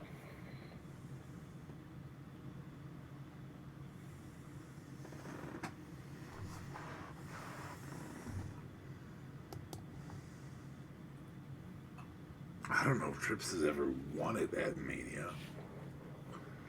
Is it Trips? It is not Trips. I will give you guys a hint. He has lost it at WrestleMania. Oh, by golly. But he has never won it at WrestleMania.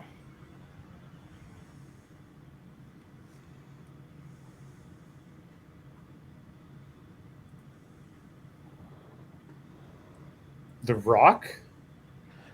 Ding, ding, ding. The Rock. Shit. Wow. You never had that WrestleMania moment, huh? God damn. He's had plenty His of life was a WrestleMania moment. That's Shut it. up. I didn't get my moment. I mean, it's fair. It's okay. So- he'll have his moment when he faces his cousin at WrestleMania 40. Huh? So his first WrestleMania was WrestleMania 13. This was when he was still Rocky Maivia. He defeated the Sultan to retain the Intercontinental title. 1997, 98, he defeated Ken Shamrock to retain the Intercontinental title. 99 at WrestleMania 15, a no DQ match with the special guest referee Mankind. The Rock was the champion and lost to Steve Austin, Stone Cold Steve Austin. In 2000, it was in a fatal four-way where Triple H retained versus Mick Foley, The Big Show, and The Rock. In 2001, no DQ match at WrestleMania X7, Steve Austin defeated The Rock to win the championship. 2002, WrestleMania X8, The Rock defeated Hulk Hogan, but the championship was not on the line.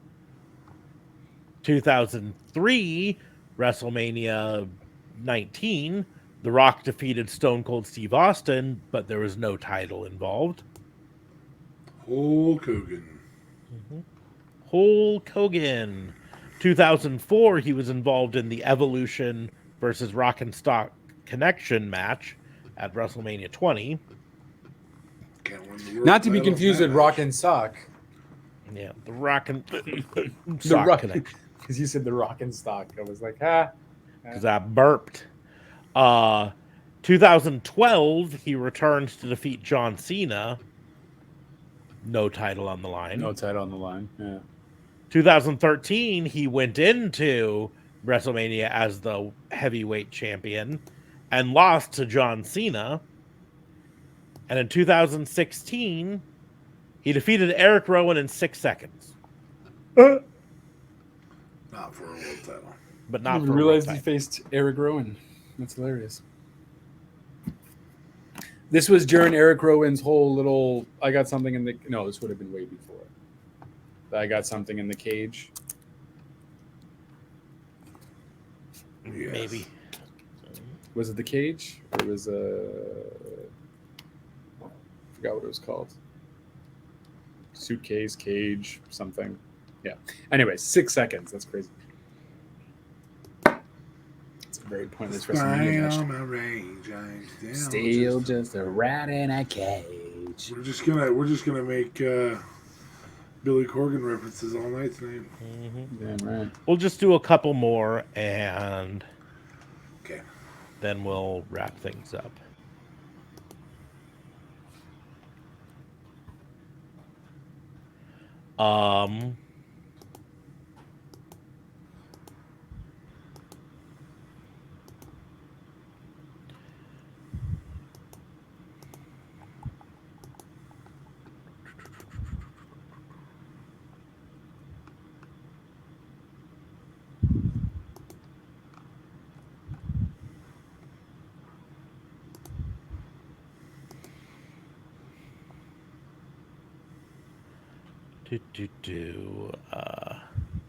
This one should be easy, I think. Who is the only person who has been an NCAA, a UFC, and a WWE champion?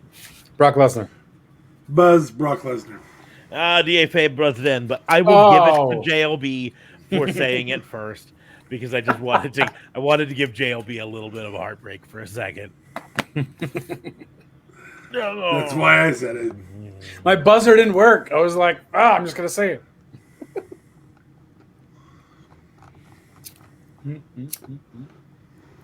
Okay, this one might be outdated by now because again, this was 5 years ago that this list was put together.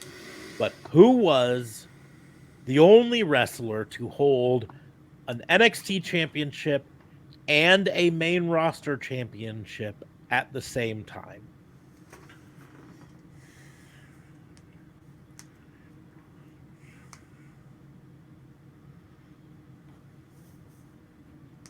NXT championship and a main roster championship. Not necessarily the world, just a main roster one.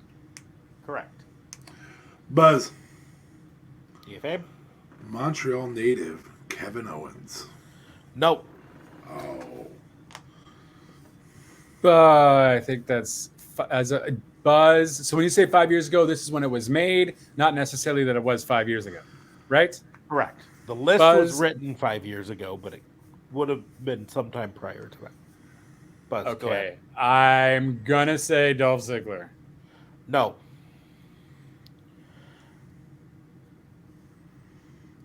Try to give the best hint for this. Buzz. Go ahead. Finn Balor, NXT champion and Universal champion. No. Damn.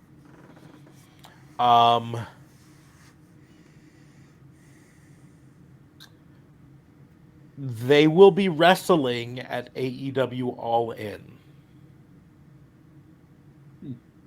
Buzz. Andrade. No. You're going to be so pissed. They will be wrestling at All In.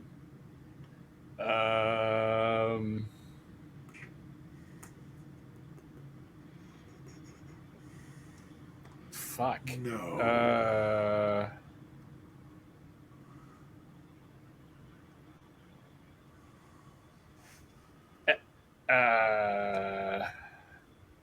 NXT World though Championship. Oh no, because Adam Cole's never in the main roster. I'm gonna go with. I will say. 5 years ago.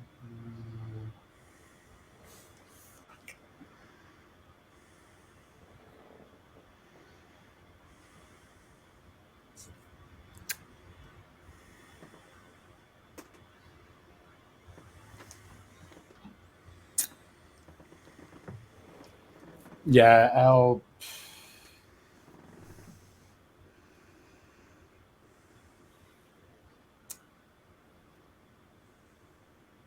No, I fucked it up. I can't recall now. I was gonna say Christian, but I don't think Christian's wrestling at All In. As of right now, it's not announced for Christian, and also no. Aleister Black? Buzz Aleister Black. No. I'm going to go ahead and call it. Buzz Rusev. Buzz Adam Cole, Also baby? no. And also no. Because he was never in the main roster in WWE, but I don't know. Fuck. Wrestling. Oh, Buzz Pac. I don't know. No. That match isn't announced yet. Fuck. Buzz Moxley? No, he was never in NXT. Yes, he was. But Was no, he? that's not it. Yeah. You guys are gonna be so pissed. Buzz Cesaro? No. God damn it. Buzz Sami Zayn? No. He's not an A all in.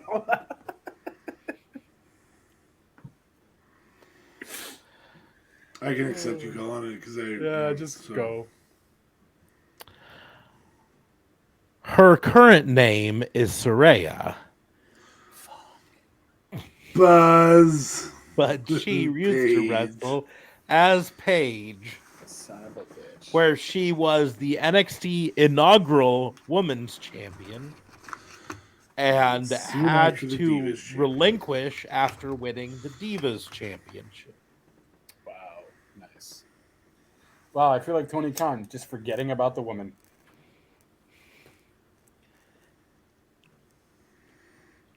Damn. That was good. Who is the first wrestler to win a main event at a WrestleMania where his age was lower than the number of the WrestleMania?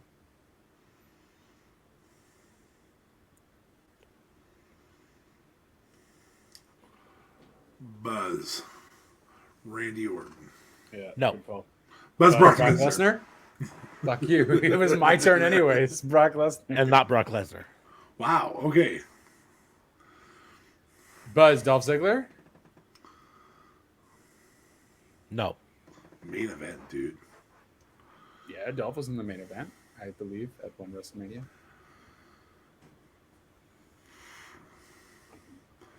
But it didn't have to be for the championship.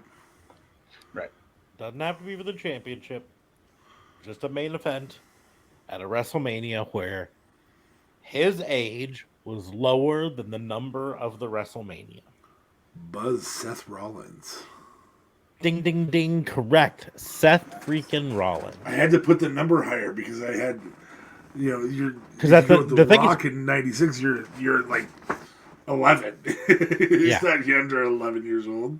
that's my point. Is that that's the math you have to do. You have to Randy go, okay, Orton, first, you're like, okay, that was 2004. So, first we have to figure out when was like you could maybe start at X7 at the absolute earliest, but that's unlikely for a you're at 18 or later. yeah. Yeah. For you got to kind of go to.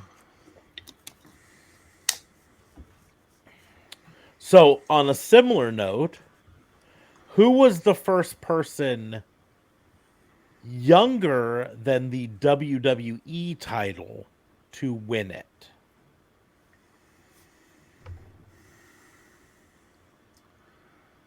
What? Younger than the WWE title? Yes. To win it.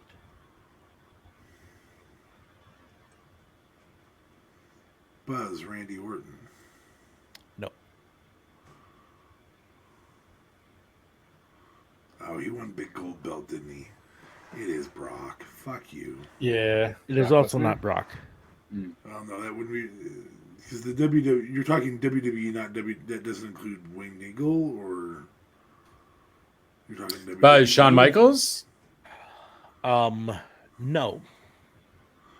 Wait, hold on. Are you Yeah, talking 84 WWF title, or are you talking like 2003 WWE title?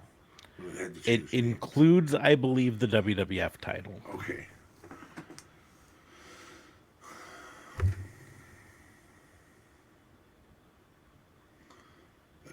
I'll say it again. Buzz Seth Rollins. No. It was earlier than that.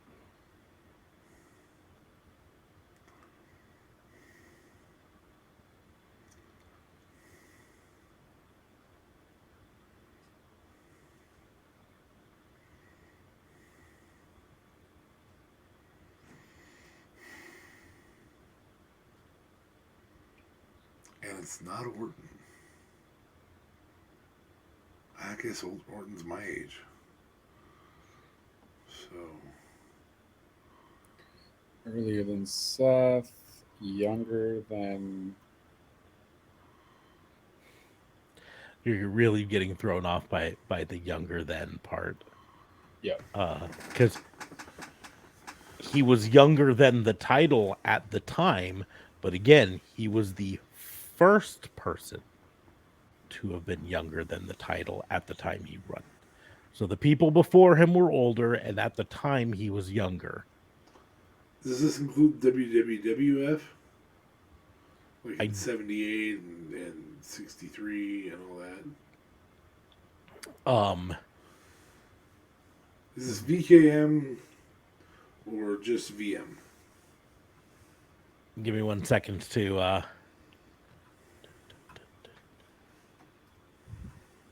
get to.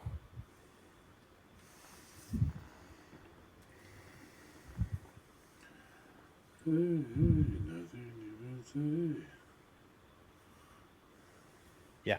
So it is the WWE champion, which goes all the way back to 1963.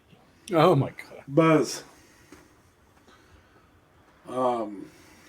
Shit. Fuck me. Bret the Hitman Hart. No. Buzz Hulk Hogan. No. Buzz Ric Flair? No.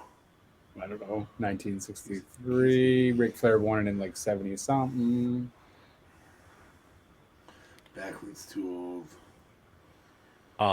Important. old. Buzz Yokozuna? No. Important. Ric Flair did not win the WWE championship in the 70s at all. Because Ric Flair did not wrestle in WWF or WWE. Okay, it was At the NWA. time.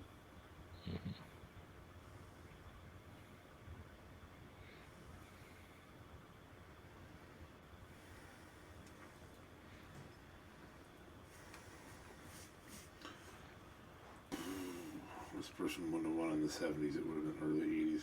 It's not Backlund. I'm 100% sure it's not. Buzz Buddy Rogers? Nope. Oh, that's way too old. I'm even double checking this to be 100% certain on it. And I'm It might be Sheik. I don't think it's the Sheik.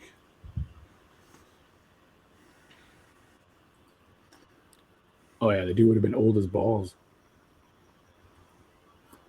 Oh, would have been 40 something. If you won in the Buzz. 70s. Undertaker. It is the Undertaker. I just had to go earlier than Yoko and Brett. I was like, I know it's in this It's area. that's a real. It's like you don't, because we think of Undertaker as the old man, Yeah. now. In 89, he was like 20. But and he won it 23. in 92. Yeah. And he's like 20. He would have been 25-ish, I think. 91, excuse me. He won it in 91, which he would have been 26, I believe. 26. He was born in 1965, and the title was again created in 1963. And prior to him was Hulk Hogan, who was born in the 50s. Slightly older. Yeah, I mean, you're 57, I think was Hogan. No, he just turned 70. So 53. 53, yep. And Sergeant Slaughter was prior to that, who was 1948.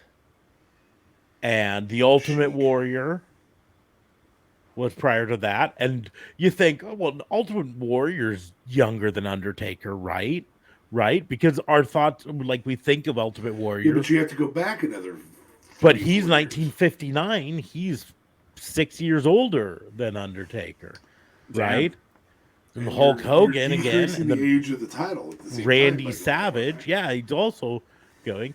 And then Ted DiBiase, he's old. And Andre Johnson was born in Andre the Giant. Andre Johnson never won the title. He did beat Cortland Finnegan to a pulp, though, and I haven't like that. Anyways, Andre the Giant, I will always love the Cortland Finnegan beatdown. I'm telling you that now. Andre the Giant born in the 40s, right? You go to Iron Sheik. Well, was champion in 1983, but he was born in 42, so he is, 10 years older than the WWE title championship, right? Bob Backlund, right? Oh, nope, he was born in 49, so he's older. Like it boggles the mind to think about it.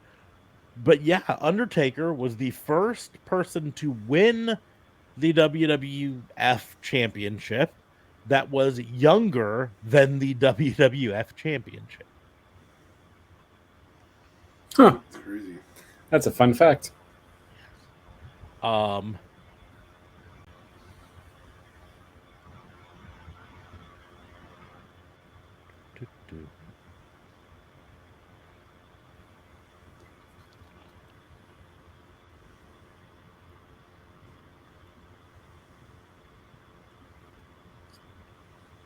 So we'll do one more question and then we'll end this. One more trivia. So, who is the only man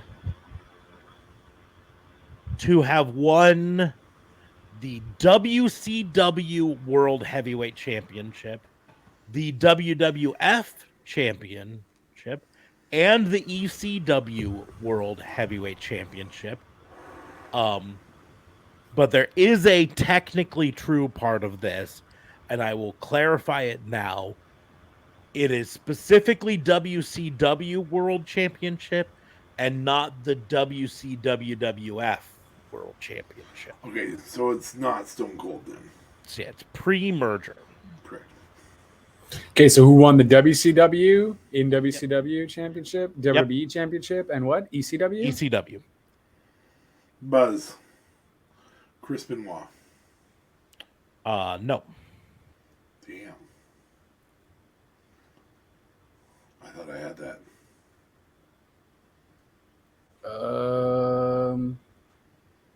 Unless this, I got to be honest, I can check to be 100% certain because again, I don't think Benoit was. Yeah, but was Benoit WCW champion? Yes. for one In day. WCW for one day. Yes. Okay. For one day, because he won it, and they gave it to him as a chance to Try and keep him. try to keep him. And If I remember right, he beat Sid. and then the next day he left to go to WWF. The reason it is not Chris Benoit is he never was ECW World Champion. Oh. That's it. I don't remember hearing him being champion. Yeah, because that's why you said WCW was the one he wasn't. And we're talking ECW, like old school ECW, not ECW's WWE's ECW. That's where the technically true takes okay. a turn because it does include Buzz. WWE's ECW. WEC. Buzz. Paul Wright. Paul White it is. Big show. That's bullshit. Should never include WWE's ECW. Well, I mean, you could include WWE's WCW, then you have Stone Cold. Yeah. I don't think he ever won the ECW championship. But I don't think he won the ECW championship. This is not one that I'll count and think. By the way, DFA won 9-4. Yeah. So, Yeah. Figured. but this is just trivia for you. Did you know that DDP successfully sued Jay-Z over the diamond hand sign? What? I remember hearing something about that. Yeah. And he won, right? Yes, successfully won. Successfully won. Because I think it was something with different. They were in different businesses, essentially. So, because he was only using it for. Well, I mean, it just all came down to that DDP had trademarked it, and Jay-Z, was using it, and he was successful in saying, no, you can't use it. Yeah, but he still ended up using it after that, anyways. Unless They had made to have a deal, some sort settlement. of deal. Fair. Okay. Mhm. Fuck. Good old DDP. Sticking it to the man. Yeah. So in an opposite side of it, the wrestler known as Gangrel got WWE sued by White Wolf Games, who are now part of Wizards of the Coast, by the way, people who own Dungeons and Dragons and Magic the Gathering, because Gangrel was a name in Vampire the Masquerade, and White Wolf sued the WWE and won and got credit and royalties out of it. Huh. Oh. That I never heard about. That's crazy. And Gangrel helped with that? Well, they Technically? debuted as Gangrel, and then White Wolf sued Gangrel and WWE for using that name, WWF at the time. Right. And so even up to WWE 2K13, when Gangrel was in it, they had to credit White Wolf Games as part of the thing. That's wild. Another piece of trivia. Edge was involved in all of the first 6 Money in the Bank cash-ins in one way or another. Edge cashed in the first one. Right. Edge speared John Cena in his match with RVD, which was RVD's cash-in match. Edge cashed in on Undertaker. CM Punk cashed in on Edge. CM Punk cashed in on Jeff Hardy after his match with Edge. And Jack Swagger attacked Edge and Chris Jericho before cashing in on Chris Jericho. Damn. This is all fitting because we're going to see Edge's last match at a SmackDown this week, supposedly. Because it's in Tirana. I don't know. I feel like they'd be making a bigger deal if it was actually going to be his last match. I know, but that's reportedly what his trainer is saying, that it should technically be his last match. And then they quoted an interview he did like last year of saying that in 2023 he wants his last match to be in Toronto, but he also thought it was going to be for SummerSlam in Toronto, which obviously went to Detroit. Yeah, I think I remember that interview, and he didn't actually say in 2023 he said my dream last match would be in Canada, in Toronto, which is not quite the same as saying this is the match I want to be my last match. Right. No, fair.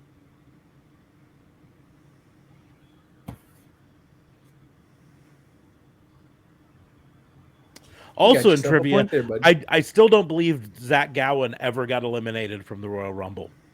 I'm just saying, both feet did not touch the ground. Oh my God. So, Jesus Christ. They really should have played that up. I'm just saying. Anyways, on that note, we've gone 2.5 hours. I'm starting to get ADHD and go all over the place. So we made up for missing on Sunday. We had a little bit of news. We got to talk about CM fucking Punk. Yeah, I missed like a good 45 minutes of that conversation, and we still talked about it for a hot minute. So, and we got to talk about stuff, and we had to have fun trivia. So, on that note, we're going to go ahead and close the book on both the WBU and the FBI together as one. We will be back on Sunday to talk the week in wrestling at that point. So thanks for joining us. Make sure to follow us on the social medias. You can follow me at Raw and Order WBU, just like it shows right there. You can follow DA Fabe, just like it shows right there. And you can follow JLB at twitch.tv/JLBTLC25, where I basically stream AEW forever for now. And yeah, that's pretty much it. And that's where you can follow me. And the rest of the links will be down below in the doobly-doos. Mm-hmm. Also, make sure to like, share, and subscribe. Click the links in the doobly-doos for all of that information. You can also support us by buying merch from our merch store. I'll be posting the Bonesaw is Ready shirt at some point because I'd really just want to put it up so I can buy a version of it. That's really all it comes down to. It's interesting to see if Marvel sues or if Disney sues us. The thing is, I don't think we'll get sued. Or Sony, I guess, would own that. Yeah, it'd be Sony who owns that one. I don't think we'll get sued because I'm not using his likeness on it in any way, shape, or form. Also, I'm not lying, to myself that we're original on it. There are dozens of other shirts already available that say Bonesaw is Ready in some way, shape, or form. I just like my version of it better. Bonesaw is ready. But you can hit the merch links in the doobly-doos for that. You can also support us by subscribing with Amazon Prime or with $5. Get you no commercials during the podcast, which is a great way there to support us. You can support us by sending us tips or bits during the show. But like I said, just liking, sharing, and subscribing is the best way. But on that note, thank you all for joining us. We will see you soon. Deuces.